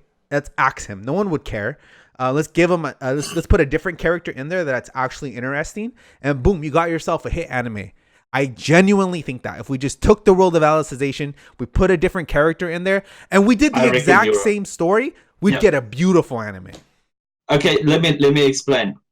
My 5 points goes into music, story, and animation. I thought the animation was pretty decent. The direction was horrible. Animation was decent. I agree with you on the story. The world is fascinating. That's what dragged me in as well. I love that part. But unfortunately, it lost me when it tried to do Aincrad again. I wanted to see boss battles, man.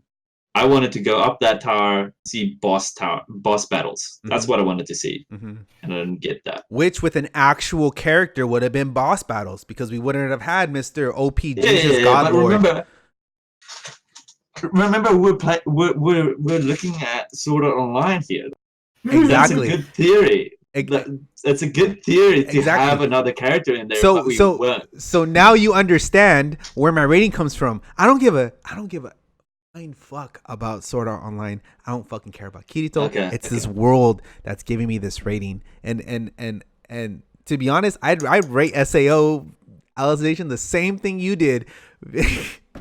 But I just love the world. I'm that much invested in it. Like, the only time I've gone this passionate on the contextualization of abilities and swords and stuff like that, 2 shows come to mind. So one is Index, the world of Index. Everything's connected in some way, shape, or form. Like, there's background, like deep background in it. Like, they go really in depth.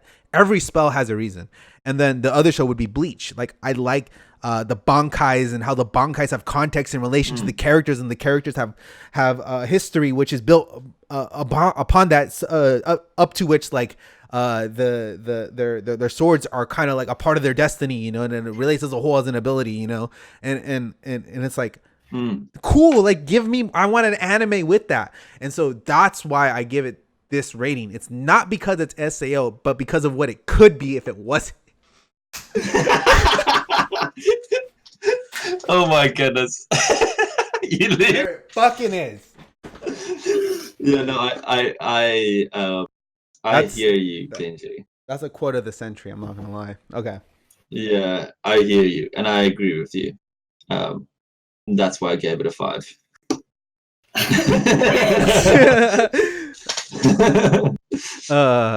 Yeah, but yeah, because I love my characters, dude. You know, I love my characters. I'm all about my characters. Did you like Alternative? GGO Alternative? Yes, I did. I loved it. Me too. I read it. I really liked it. Yeah, that was so good. Yeah, it did the impossible. It made me like GGO. Yeah, it did. Which is pretty good. Okay. Anyway. So. All right. So now. Yeah, now here comes I would essentially say the meat and potatoes, but more so like the beautiful frosting that goes around the cake. We're gonna do a 1v1v1. So these are all shows that we've all rated differently for one reason or another. Yes. And then we're gonna kind of find out, why the other one's wrong. So let me go ahead and pull it up here. So do you guys have the ratings in front of you? Wow. Yeah, I also just realized I looked so bad because pretty much everything on this list, including the next ones, I rated badly. It looks like I hate everything, but I have like so many 10s. Well, when all you watch is One Piece and Gintama, you kind of lose your ability to have taste. And not so many. Like I said, guys, we're all still friends. These are just friendly jabs, okay? Even though my jabs... that's not... Benji, I don't think that's the right one. Oh wait, no, that's the wrong one. That's the wrong one. Sorry. Yeah. Okay. Here it is. The first one I've already talked about. We've already gone over this, but I haven't gone over it with Etyo yet, so this should be fun. One Punch Man. So, what did you give it, Kuro? 5. I gave it an 8. Okay, Etyo. Gave it an 8. What did I give it? I don't remember. Probably an 8. Probably I think, also an 8. I think you both gave it an 8. Yeah, like normal people. Yeah, I know. Yeah. I'm pretty sure I gave it an 8 too. Okay. So just to clarify, so Kuro can get flamed appropriately. Yeah. This is season 1, right? I know. Yeah, this is season 1. Okay. So just so everybody knows, season 1, One Punch Man, she's rating a 5. Okay, just so you guys know. Okay. We're gonna get bullied so hard. Okay. Feels bad. Give it. Come on, Kuro. Yeah, you have to go, Kuro. Is it comedy? Is it the comedy? Yes, this is 100%. No, listen, this is 100% personal taste only. This is personal taste only. I do not. That's what happens when your only comedy is Gintama. Shut up. Oh, feels bad. I do not think that it is a bad show. I just personally do not like it. Okay. It's not that I didn't think it wasn't completely funny. I enjoyed the first few episodes, but I think I don't know. It was enjoyable, but it's just not. I don't know. I just really didn't like it. It's just. I guess I didn't dislike it. I have it at average. It's just okay to me. I don't really care about it passionately. The animation is dope, and the opening's great. Both of those are very good things. Okay. I would agree that the production would put it at a 6, but that would be the highest I would go for it. And it would be mostly for production, just because I really just didn't like it, and it's just personal taste only. Okay, if you were to rate it not on your taste and purely on the standing of shonen parody, what would you rate it? 7. Oh, that's good. Okay, Yes. I don't have any gripe anymore. I think that's fair rating. I originally had it at a 7 because I was only thinking sort of in that aspect, but then I was just like, I have other shows that I rated honestly on my personal feelings of it and not just the, objectivity or whatever. So I was like, yeah, I should just put my personal rating for this, even though it's going to look bad because I don't think it's a bad show. I just don't like it. Would you say Gintama parodies the shonen genre to an extent? Yes, but Gintama's parody comedy is actually one of my least favorite comedy parts of it. I find it funny. So but, would you find One Punch Man superior to Gintama in that aspect? In terms of parodying, maybe. It depends, because Gintama, as Banana said, Gintama parodies a lot. Not just the shonen genre. So I would say Gintama's parodying of the shonen is not as funny, mostly because it wasn't necessarily the most original parodying. It's just sort of what you hear everyone else joking about shonen about, and they threw it in there. So I would say that One Punch Man's parodying of shonen is a bit more original than Gintama's, but Gintama parodied a lot more than just shonen. And even then, I like a lot of Gintama's other comedy over the parody aspect. So okay, so parody is just not your jam. Yes, parodies are not really my go-to. So I can only think of a very few parodies that Gintama did that I found pretty funny. Anyway, like most of them, I was fine with. Like, they were enjoyable, but I didn't really laugh or anything. Yeah, well, we're finding out a lot about Kuro today. So, yes, we are. I mean, honestly, I would probably rate One Punch Man an 8. Like, I'm gonna probably bump that up. Or no, I am going to bump that up because I saw after watching season 2. Now, I am a fan of season 2. I don't care what any of you say. I think it hits that 6 to 7 range, to be honest. But season 2 further exemplifies how masterfully done season 1 was. It's like they really did capture lightning in a bottle to a certain extent, right? And they made this very memorable, and this show is actually entering into a nearly iconic state because it's becoming relevant across multiple years down the line, right? Being referenced and talked about in varying forms of media or even groups as well. The most notably being Bill Burr talking about, which is an American comedian who's pretty well known, talking about One Punch Man and how he viewed it. So I feel like any type of show, especially one that deals within the comedy parody area, that can convey its message appropriately to its audience, regardless if they're fans of anime or not, I think that's pretty damn good telling of how quality the show is. So I see it more as an 8, maybe 8.5, but I still really liked that ending fight with Goro. I'll argue that. Yeah, that was like literally top 10 anime battles of all time. Like, I mean, yeah, the animation was hot. It executed a lot of beautiful things, and it was just done so well, and it should not be passed up for sure, or fucking sure. But yeah, any other?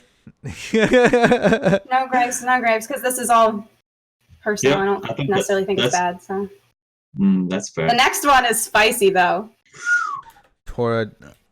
I think me and Etyo are on the same side for this. No, I thought we were on the same side. Are we? Or are we We're not? close, I think. No, I don't think so.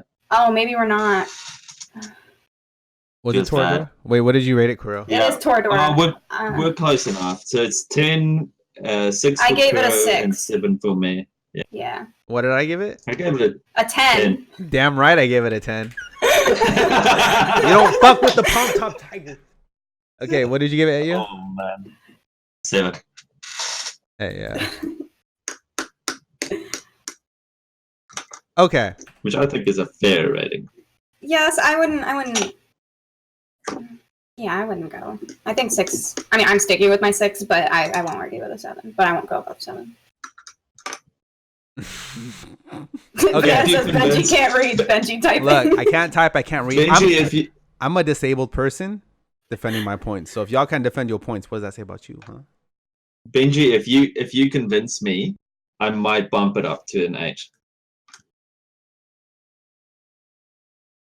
I'm gonna be honest. I don't think I can. convince you? Okay, Yeah. so okay. So I let have- me be honest. Toradora was like one of the first romance animes I ever saw, and it was the first one that actually got me to care about romance anime in general. Because everything else beforehand usually comes off in a way that seems pretentious and pandering to people who are already fans of the genre, whether that is from a completely tropey standpoint or from like this is like a lot deeper, you just need to watch more of it, you know what I mean, or you needed to have read the manga or the VN or Ellen. Toradora is the exemplification of a mainstream appeals show that is a romantic with romantic elements, or just a romance show in general, right? Like, you can, like, very hard to name many other shows that can really bring you into their world and actually care about it. Because before this, I was already a big shonen fan, in general, and I feel like the presence of the Palm Top Tiger herself, kind of appeals to like the shonen audience, like to a certain degree, her being very feisty and out there and kind of taking on this persona of a shonen protagonist, right?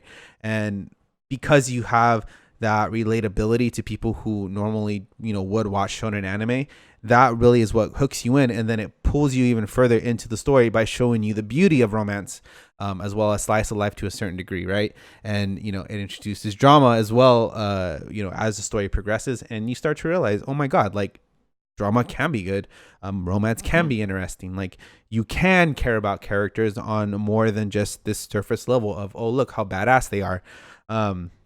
Looking back on it, I do see its flaws and its tropes and what it does, but I don't think this anime's, at least to me, the intent was ever for people that are heavily invested into the romance slice of life, or people who love to be pandered to. I think this is for people who aren't into romance anime whatsoever, because I think it's the perfect blending of the actiony, even though it doesn't really have explicit action, while as also bringing in the romance as well. And because it can marry those things, two quite honestly polar opposites that most shows won't ever touch, and it puts them together in a way that makes it appealing, I think it's deserving of that 10.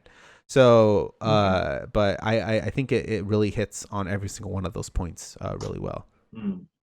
Solid argument. Yeah, I agree with the fact that it's not really for people who are into the genre, because that's the reason I didn't like it. Well, I actually liked it first because it was also one of, maybe not one of the first romance series I watched. The first romance series I ever got into was Fruits Basket, which I obviously still love. But I enjoyed it when I first watched it. It wasn't my favorite, but I enjoyed it enough. But I watched it a really long time ago, and so as the years have gone on, I am really heavily into the romance genre. I love the romance genre. I've read and watched a lot of it. And so my score of it has dropped more and more over the years because of the amount of series I've seen now that I think just do everything better. So that's basically why I dropped it. But so your argument that it is more for people not in the genre, I think, is pretty sound. And I can see how it attracts people who are not into the romance genre because of the elements you listed. So.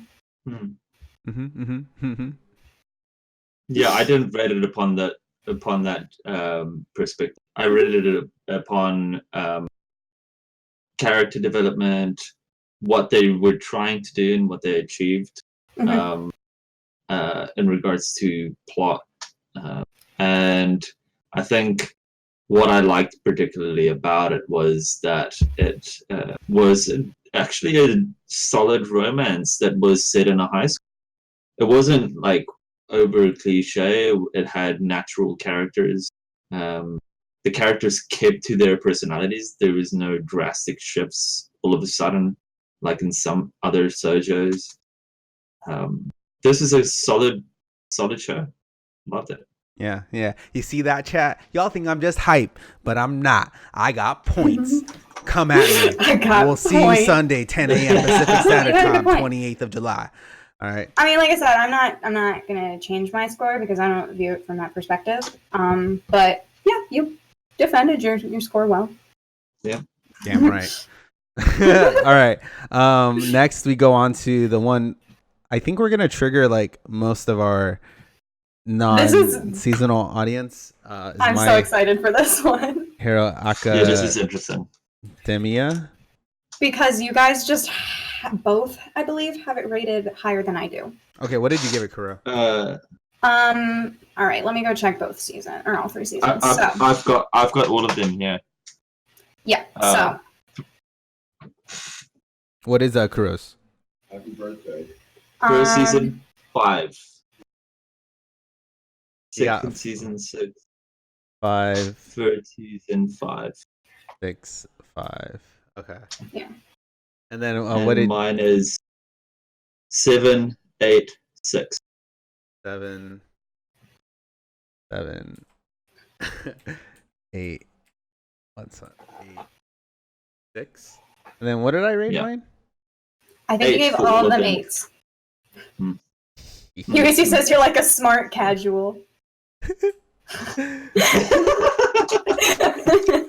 my casualness is how I bait people into arguments, and then I both me and UBC having the same scores for stuff. That makes me happy. 8. Okay. So I guess it's mostly just me. Etyo's like in the middle, and then it's me. Yeah. Yeah. That's why this is a spicy one.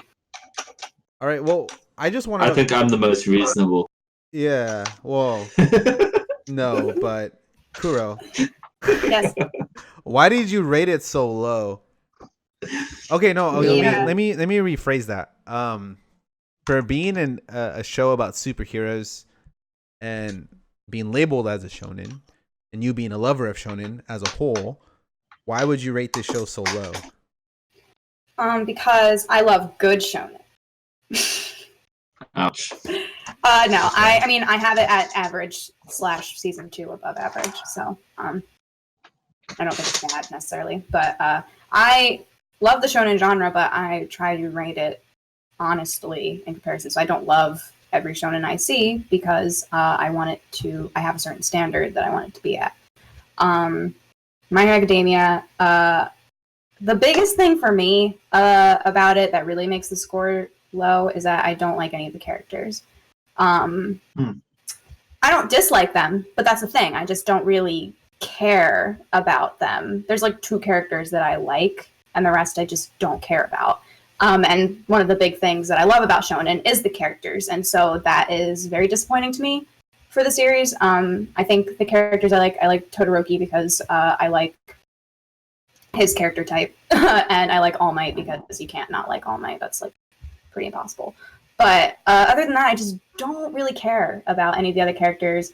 I don't particularly see a lot of development. I don't like the female cast like at all, which also makes me sad. And yeah, I don't know. I mean, I obviously have season 2 rated higher, and I actually would consider giving season 2 a 7 instead of a 6 because I did actually genuinely enjoy season 2. But season 1 and season 3, especially the second half of season 3, I did not like. I didn't hate, so it's 5, it's average. I'm shonen trash, so I will consume it and continue consuming it. But I think it's pretty incredibly average. Yeah. Okay. I think I agree with you on all your points, except I'm not as harsh as you, I think. Yeah, I've changed the score a lot around. I think for the first season, this is if you don't like superhero tropes, then you won't like this. Yeah. That's the reason why Tom doesn't like it. He hates any type of superhero. Yes. But I think it's a really good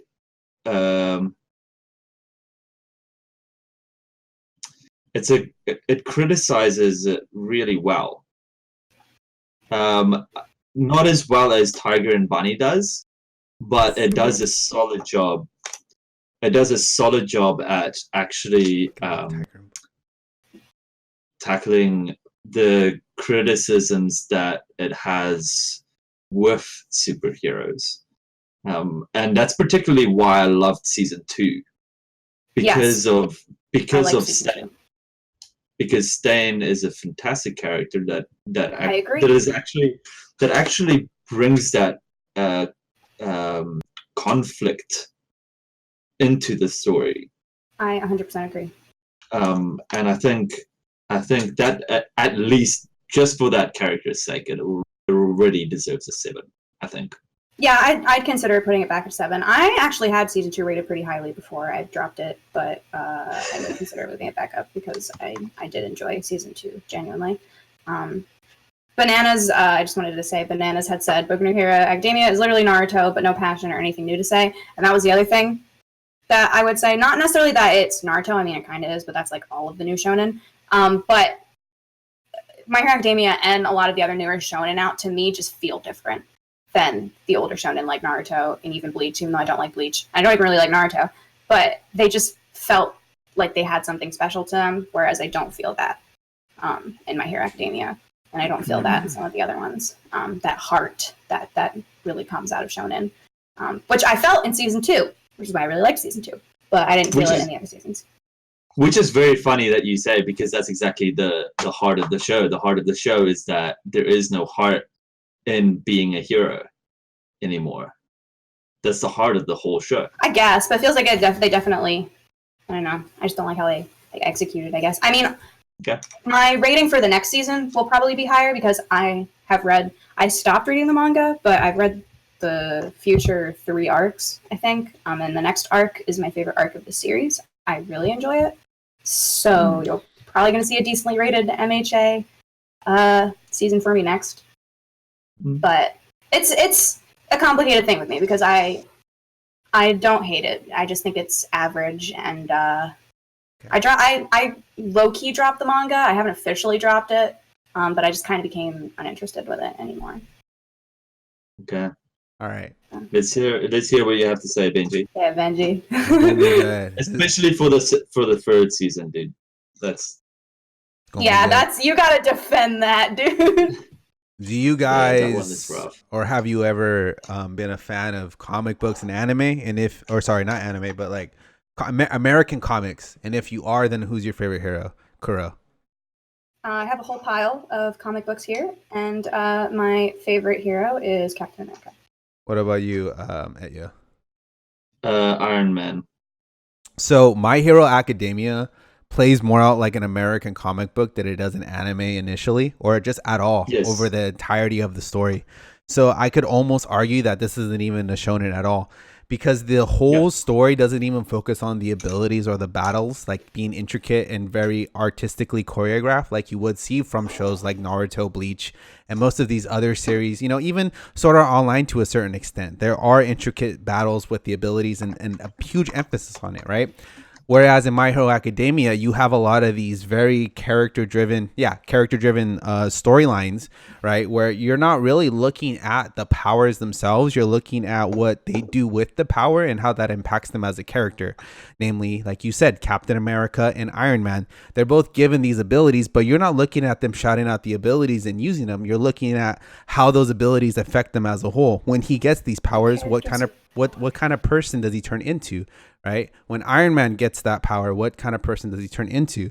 Right? There's a development and a process to how these people use these different types of abilities that they've been given. Same, namely with Deku. Deku is someone who had nothing but was given something. And I think the main reason why I'm such biased towards it in a certain sense is because I am a huge Spider-Man fan. Spider-Man is my hero. I love Spider-Man. He's my second favorite. Yeah, and Spider-Man, I could see very much so similar to how Deku was, a person who had no power, but namely, Yeah, but Spider-Man's I'll funny. admit. Yeah, well, yeah, Spider-Man's way better. Spider-Man, I mean, I would argue, yeah, Spider-Man is better, but they both receive power from an external force, and they both have to kind of go along the same type of journey of coming to understand and accept their abilities and what that means to them as a whole and how it affects not only themselves, but the people around them. So being such a huge fan of comic books and heroes in general, I never really saw this as a shonen. Well, I actually initially did until I saw a video that Giguk did on it where he argued that it actually wasn't. And then it really made sense to me that I'm not watching a shonen anime. I'm watching a Japanese interpretation of what hero comic books would look like in anime form.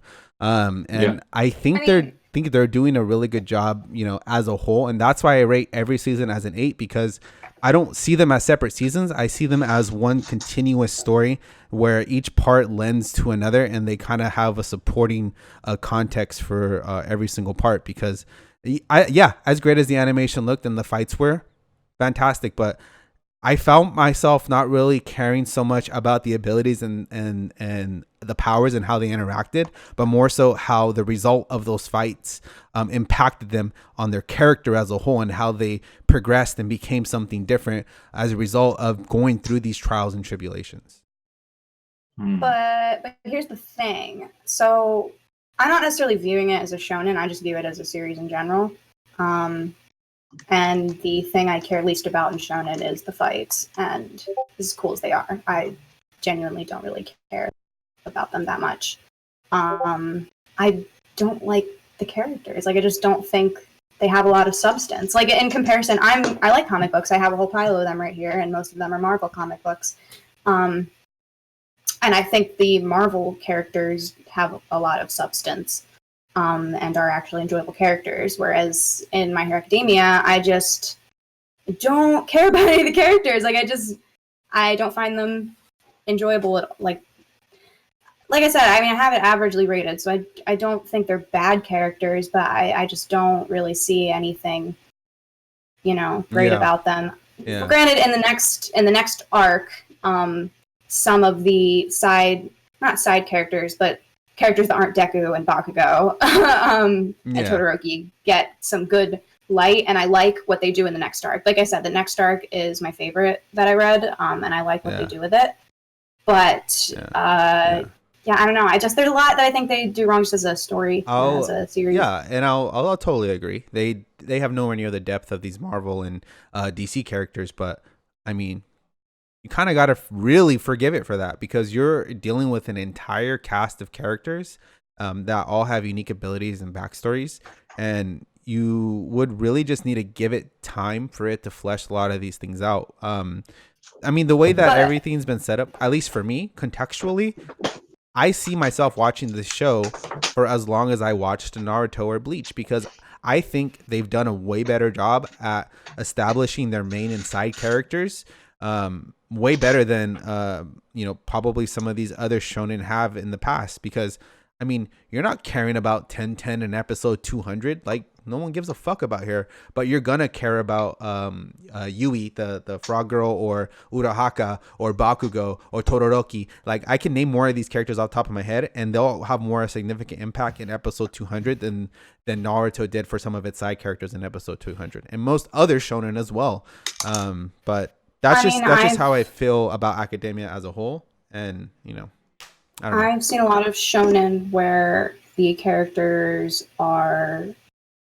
they feel special, they feel like they have real personality, and they feel like they are, I don't know, just great characters pretty early on. And I mean, I've read maybe 200 chapters in My Hero Academia, and I still felt like I didn't care about any of the characters.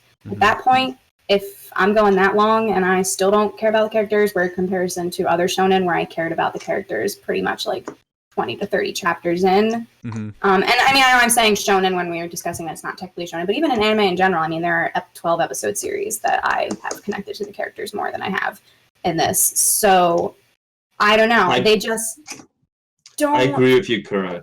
Yeah, to me, there's a missed opportunity. Yes, these characters, like, I feel like they have something that could be there, but like at 200 chapters in the manga, and I still don't care about them. Like, that's saying something. And like I said, especially the female cast, I don't care about Ochako. I don't think she's very interesting. I don't care about the frog girl. I don't even remember her name. And I don't care about the girl with tits, because it's the only way I refer to her.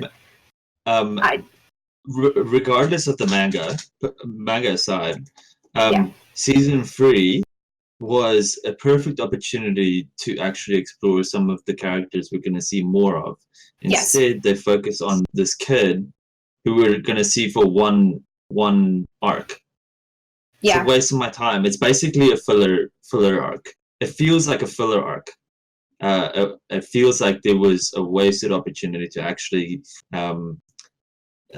get some good character background and some good challenges for some of the side characters to actually show us where they come from, what is motivating them, and how is that growth happen. I think the third season missed out on that opportunity. Yeah, I don't know. Yeah. I just felt completely different. I mean, I felt like it did enough to the point where like, obviously I'm not going to be like 100,000% invested into this character, but I like how the episode or how the show is structured as a whole.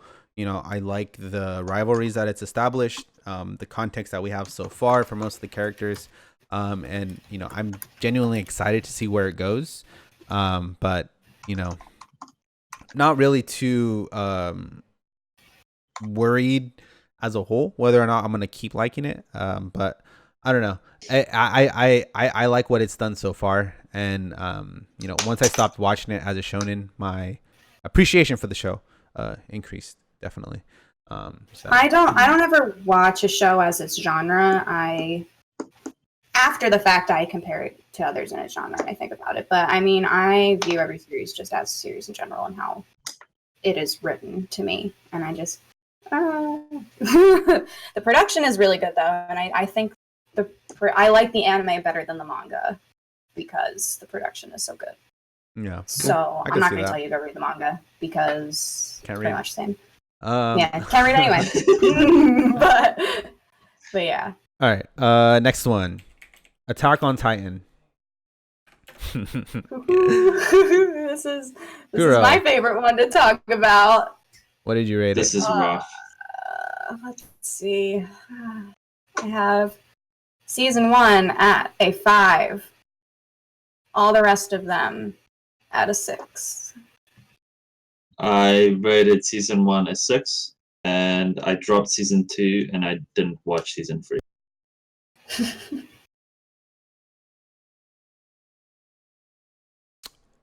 Right.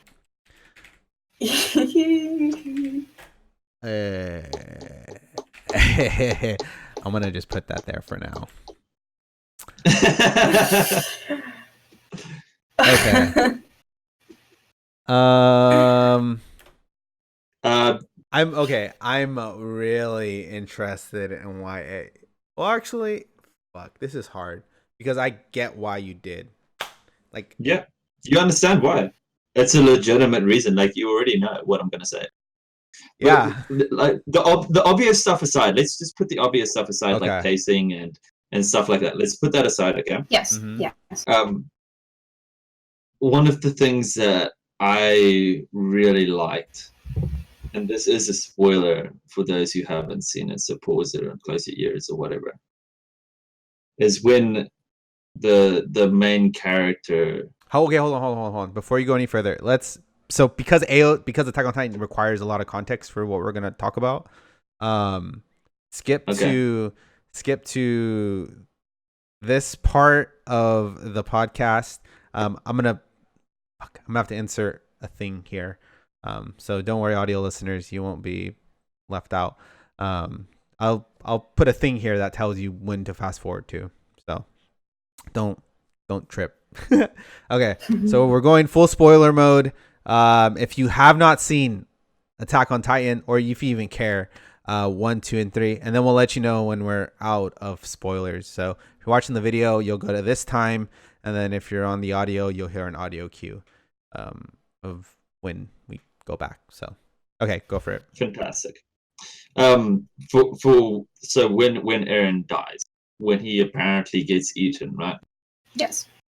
That part was the best part of the show.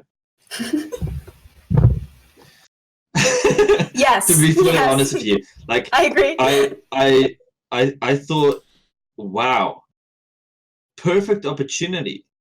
This guy has motivated all of the side characters with his personality and his hatred for the Titan, and it is almost perfect enough to just get these characters rolling and have some solid character development.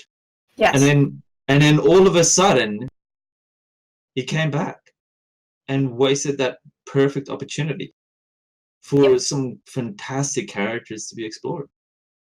I think it's actually super sad. Like regardless of the story, I think the story is actually really good. But I think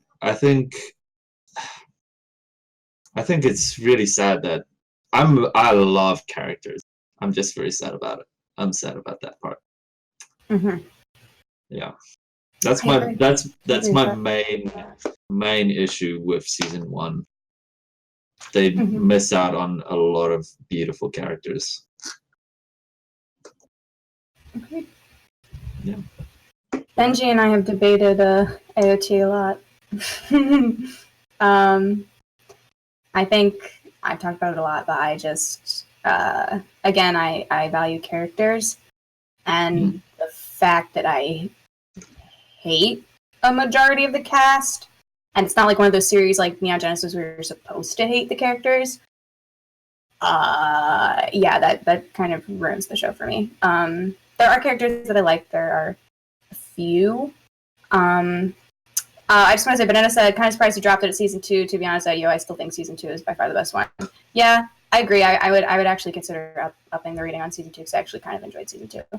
Well, I dropped it. I didn't watch it. Yeah, I enjoyed season 2 more than any of the other ones, honestly. But I don't know. I really dislike the characters. I don't like how long it took for things to pick up for me, at least, in terms of me getting actually interested in what was happening. And it's hard for me to get interested in the first place when I don't really like any of the characters. And the characters that I did like are not around. And yeah, I mean, even the new season, I don't really care about the story at this point, and I don't particularly, I don't know, I'm just not that into it. And I like the production. The production is great, and the fights are, ooh, cool.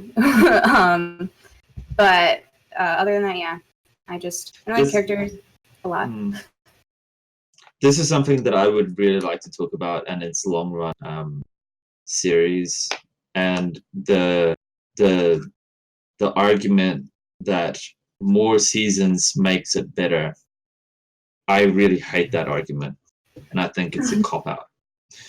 I think if you have a solid show, you don't need more season. You just need a solid first season, and your second season will follow in that suit. Yeah, see, that's one of my things with this series too. Is to me, it feels like, especially when I was reading the manga for it, it feels like it wasn't meant to go in the direction that it went in the beginning, or just because it felt with how long it took to get there, it just feels like it was that where we're at now wasn't the original plan, and that's fine. But like, I don't know, it just felt like in the beginning they didn't know where they were going with it in the first place. So I don't know. It does feel like these continued seasons of it and the length feels like a cop out to me, because it feels like they found their direction later in the series, and I just doesn't eliminate the beginning part that I didn't like. Cool. Anything else before I take it away? So No. Take it away. So I know Etyo dropped it in season 2. So Kuro, you finished season 3, right? And Yes. like you've read the manga or whatever. Yes. I think if I were to individually rate each part of Attack on Titan, like all the way down to even parts 1 and 2 of season 3, it would probably follow as like 9, 7, 8, 9, right? As a whole, though, I think the show is a 10, because I get what you guys are saying. Like, oh yeah, if Eren stayed dead, that would have been cool. It didn't find its way till halfway through the series, but I don't think anything in this show even is remotely possible without having a concrete idea of pre-established context. Like, you need a lot of foresight for any of these things to work together in any way, shape, or form. When it comes to the Titans, when it comes to the abilities, when it comes to everything existing in any single part of the story, it's all predicated on that we end up at this one particular place, because that place would not exist had you not had the foresight for it. How it got there can be, I guess, off-putting to some, but I love the political and the character development sides of it. Even though it did felt a little bit of a drag within season 2, I could totally see that. But when you actually get through it and enjoy it, like as a whole, oh my God, like it's one of the most consistent shows that I've seen. Like it doesn't break its rules. There's actual cost and consequence. Yeah, I know people are going to complain about the last episode when it comes to like certain people not dying. But even then, there is still consequence to bringing a certain person back and not bringing a certain person back. Like there's a lot within this world that there's just so much building that they did, that I think that they did really well, and I think it was consistent across the entire span of the series. But I mean, even if you were to like hate on its political side or the character development side, even the animation aspect and what it did and how it choreographed its scenes and just the beauty and execution of it, and how not only did it look amazing, but it was contextually impactful, because they gave us a lot of pre-established context as to why the fight scenes played out the way they did, even how they fought. They explained how they fought and why they fought the way that they fought. So, and it was even further exemplified in the fights that proceeded right after it. It's just like there's just all these different aspects that apply to the world that I think are this like amazingly done over this entire period of time without any single part of it really losing its identity. But I don't know. I just see it as a whole. I would probably give it a 10. Like as a whole, the entire everything so far, and that can change when we get the final season in 2020, because I think that's really going to be the definite make or break for the show, is how you end it, because how you end it means it's going to mean so damn much for this show, because one, it's been running so long, and two, because you've set up a lot of this hype and you've already done the reveal. So how do you finish this, right? How do you really end it on a note that it can be considered a show that's worthy of being considered a 10 or a legendary type of show? But I don't know. I that's how I perceive it. I just how everything flows, the connections, the consistency, as a whole, I think it's done beautifully well. But yeah. Okay. You didn't convince me to change my rating. You didn't convince me. No, that's all good. I think, yeah. I don't know. That's just how I how I appreciate the show and where I saw its strong points and the beauty when it came to like watching it, you know. But I guess I missed out on that because I just couldn't force myself to watch season 2. I watched it and I still haven't changed my mind. It means my assumption was right. Yeah. I don't know. I really loved it. Like I thought it's just a fucking great show in general, you know. It's yeah. So, but I don't know. We'll see. Like I said, we'll see by the end of this next season, where it ends up. So, yeah. Cool. Awesome. All right, on to the next one. Soul Eater. Actually, these next 3 will probably be pretty quick because yeah, they'll be pretty quick. Yeah, What's the complaint about Soul Eater? Me. You. Okay. What did I get? Okay. I have 4. I think 4 out of 10. Okay, I'm in the middle here then.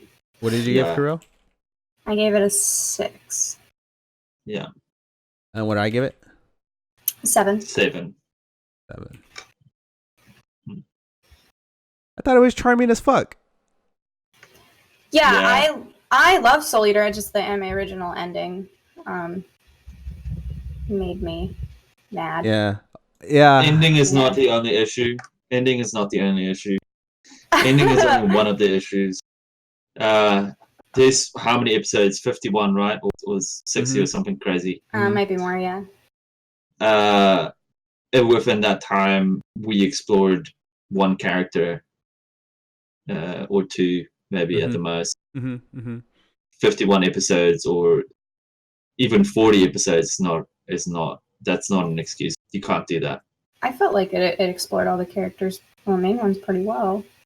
Not all of them, but like, I don't know, there was an arc for Tsubaki, there was an arc for Black Star. Tsubaki hardly had an arc. Maka. I wish she had a little more, but I mean, she still had some, you know, context and development there.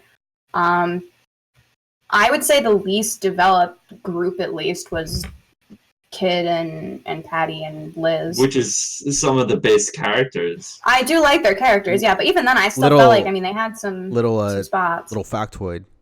Part of the reason why my name is Kid Benji. Ah. I love that character. I like that. Yeah, I thought it explored, you know, the main characters, I thought, decently well. I mean, I have it a 6. I don't think it's the best thing ever, but I mean, I enjoyed it. I own the manga. It was the second anime I ever watched, and I was a huge fan of Soul Eater for a really long time. So I don't know. I just don't think it's that bad. Yeah. Okay. I mean, I can't really defend it. I'm gonna be honest. I just thought it was a really charming show. I watched it. I like the art. I like the art style. I like the characters. Yeah, I watched it pretty early on in my anime viewing. Same argument like I have for Toradora. I don't think this is for people who are into the battle shonen deeply. Like when you're getting into anime, I think this is what you should watch. Yep. Yeah, this is what helped me get into anime. And it's funny because my biggest complaints, even though people actually like the episodes, my biggest complaints were the Excalibur episodes because I didn't find them funny. Oh, neither did I. Neither did I. Yeah, so I had to. But people like them, like I said. Yeah, people really like them. Yeah, but I know Bananas likes the Excalibur stuff. I didn't find it funny, so I didn't like those episodes. And I felt the pacing was off at times, and I didn't like the anime original ending. But I really liked the characters and the action and the stuff they had going on in the story. I enjoyed it, and I love the like Halloween theme that they have going on there. As an emo back in the day, Soul Eater was my shit. Yeah, it's charming. The show's charming. Yeah, it is charming. Come on, it's got a cool art style. Come on, give it at least a little bit. You gotta give it. You gotta give it, dude. It's charming as fuck, man. Come on. Like, 0.5. I'll take it. That's what we take those. 0.5. I'm changing it right here. I'm adding 0.5. 4.5 for the charming factor. Thank God. For charm. Charm. Okay. Cool. Yeah, there wasn't really much to debate there. Okay. Next one, Redline. Movie. I'm running out of space here. Damn it. Oh God, what did I give Redline? You gave Whose Redline list am I a looking 6. at? I'm looking at Benji's. 6, Okay, correct. 6. Got it. Got it. I gave it an 8. Kuro gave it a 6. And then what did Etyo give it? An 8. Etyo, what did I give it? I don't know. Let me check.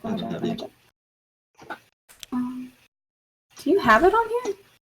You've seen it, right? That's it. Did I don't think I rated it. I rated it on the Redline podcast that we did, the movie podcast, but I forgot what I gave it. I think I gave it like an 8 or a 9.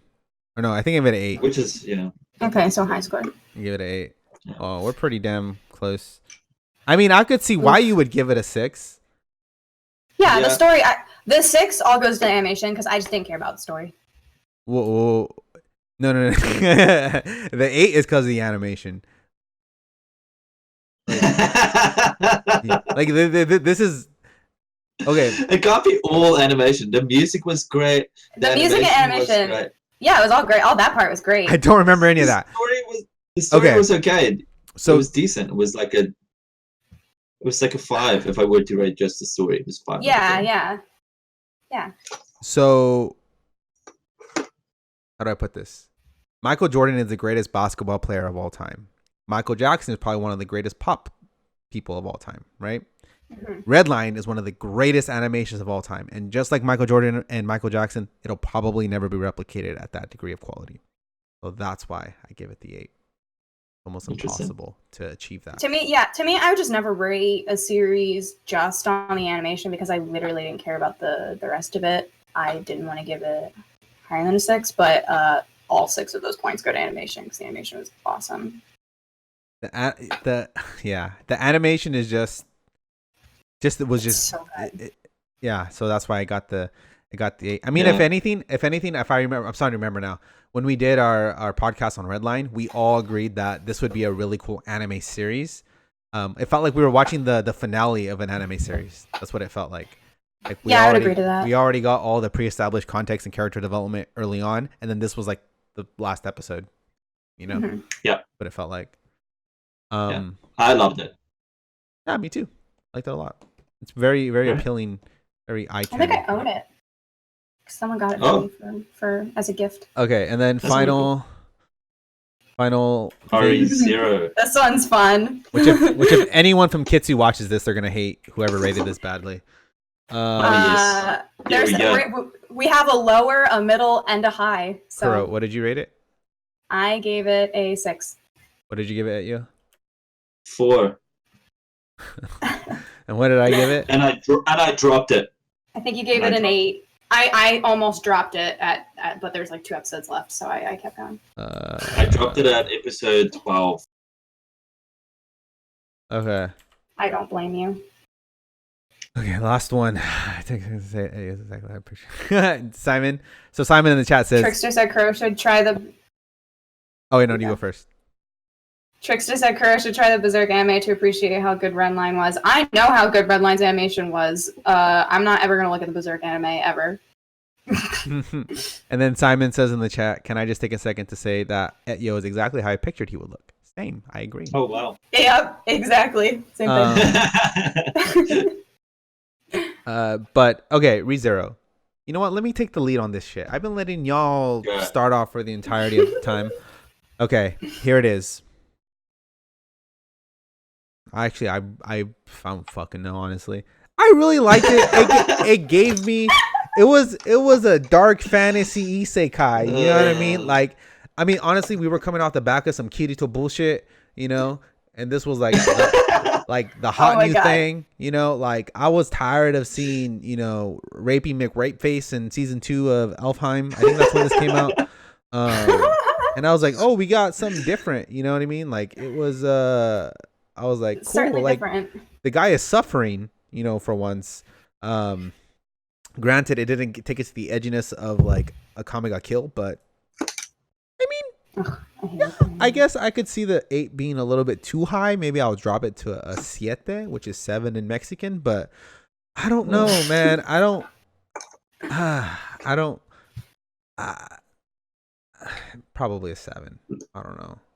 I mean, to be honest, I don't know. This is like a show I look forward to. That I look forward to watching it in a seasonal. I don't look forward to ever binging it. You know what I mean? Mhm. Like, it's a cool thing to expect from week to week. You know, because it has a pretty cool premise and the suspense is done really well. But like, I have zero high expectations for the show. Mhm. That's just I went in with it with some expectation because you made the first episode made me go into it with expectation. You tried to convince me you're gonna make a world where you reset the day and you are gonna do it brilliantly because the animation is good, the music is, and you're gonna make it good. And then as I went through, I realized this plot shot itself in the foot because you can't have character development with a repeating day. You just can't. You can't explore the same characters every day, especially if the main character doesn't get any too much. Like there's almost no character development for the main character. You have changed my I mind. think- This is now a 7. Like This- it just This- destroys itself and Yeah. breaks down. This was funny to hear though, because that means where you dropped it, you didn't even get to see why everyone loves Rem. Yeah, no, I I didn't. don't like Rem, but I don't care about any character in ReZero whatsoever. But But yeah, by I'm episode basically 12, and by episode 12, you should have at least have some character development, right? Sure. yeah, I would agree. Yeah, I So didn't just really dropped like it. any of the characters in ReZero. I found the story kind of interesting, and I also watched ReZero when I was still kind of into trashy anime. So I didn't really care too much. But I didn't love it when I watched it, which is Yeah. to me, if there are anime series that I watched during the time period where my favorites I consider utter garbage now, and I still didn't like it then, that says something about the series because I had pretty low standards then. And I still wasn't that into ReZero at that time period. So I would actually consider lowering the score because I don't care about the characters, especially that last arc. What the fuck was that? Like, the ending is like the worst part. It just doesn't. It totally derailed itself. Yeah. Every time I hear someone talk about the ending, I'm like, I'm so glad I dropped it at episode 12. Yeah. Basically, there were a few good episodes like after you dropped it, but then it just goes really downhill. I would say Kame ga Kill is like the bottom of the barrel edgy trash.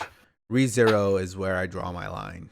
Yeah, I would agree to that. Yeah, I mean, I'm thinking back on it. It's like, yeah, it was just. I think this is like my donut in terms of dark fantasy anime. You know, Mhm. this is like the sweets. You know, not really too good for you. Maybe not that great in the long run, but it's like, you know, quick little jolt, something to snack on. You know, in between seasons. You know, something I know is gonna be at least decent. You know, to a certain degree. But yeah, it's whatever. I General. Oh, sorry. I just want to. don't fucking Yeah. care about General the show. Franchi says, "Aren't we getting a season 2?" Yeah, We are. Yeah, Um, this later this year. Well, wouldn't have a repeat of that. That would be horrible. Would we Trickster. relate too much to the main character? My goodness. Trickster Glad to said. hear that. Oh, sorry. Yeah, you're good. Trickster said, ReZero, trashy anime. My belief that Kuro hasn't seen actual trash is growing. This is actually very true. I have not watched a lot of trashy anime at all. I've not watched any ecchi, any hentai, any I don't know, a lot of low-rated series. I have not watched any of that because why would I waste my time doing that? That's I'm right. not gonna do that. Though we did have a trash cast one day. We watched just a whole bunch of like short, trashy series, so I could throw those in my watch and give them bad ratings. But other than that, no, I haven't really watched a lot of trashy anime. So series that some people consider decent, I consider trashy because I don't really have much to compare them to. Yeah, it's yeah, I don't know. I don't think I've ever I don't think there was anything I ever completed and I absolutely hated because I feel like I know how to pick good trash, you know? Stuff that's like entertaining at the least. But yeah, it's really hard. See, I've seen High School of the Dead. Yeah, like the I don't know, man. These last 3 shows we just talked about, it's not very hard for me to get passionate about. Unlike the last. Yeah, neither. Yeah, I agree. But regardless, we're finally at the fucking end of this goddamn podcast, dude. We've been going for 2.5 fucking hours. Holy shit! Oh my god. I think we need a medal, especially Kuro since it's her birthday. Yeah. Oh man. Oh my god. What was the other thing we had planned? I think that was it. Yeah, that was it. Okay. Yeah, that was it. That was it. Oh my god. Hey, shout outs to everybody that was here. I know some people came and went. Like this is insane to average how many people we averaged, you know. I'm just happy 2 people watch. Yo, appreciate the follow. I can't read the name. Was it Jay? Wait, I can see it here. I'm dumb. I fake. Appreciate that. But thank you guys for tuning in. Oh my god, this was insane. Thank you, Bulat, for the follow as well. And yeah, if you guys listen to this entire thing, I love you from like the bottom of my heart. I love you too. And I love you, Bulat. And if you guys want to see this live, we do this every Thursday at 7 p.m. Pacific Standard Time. Yes, we've changed this time like 30 different times, but this is the time, at least moving forward, that we're gonna be on. So good. That was great stuff. My mind is literally depleted right now. Like I've ran out of words and thoughts to say, but great conversations all around though. Like thank you guys for damn, this is what I live for. And by the way, can I just say that Kuro's camera and Etyo's, yours blend in together really well, so it looks like you're in one room. So I kept getting tripped out when I was looking in between. I noticed the same thing, dude. I also noticed this. Yeah, so stick around for a very short after show. We always try to do a pre-show.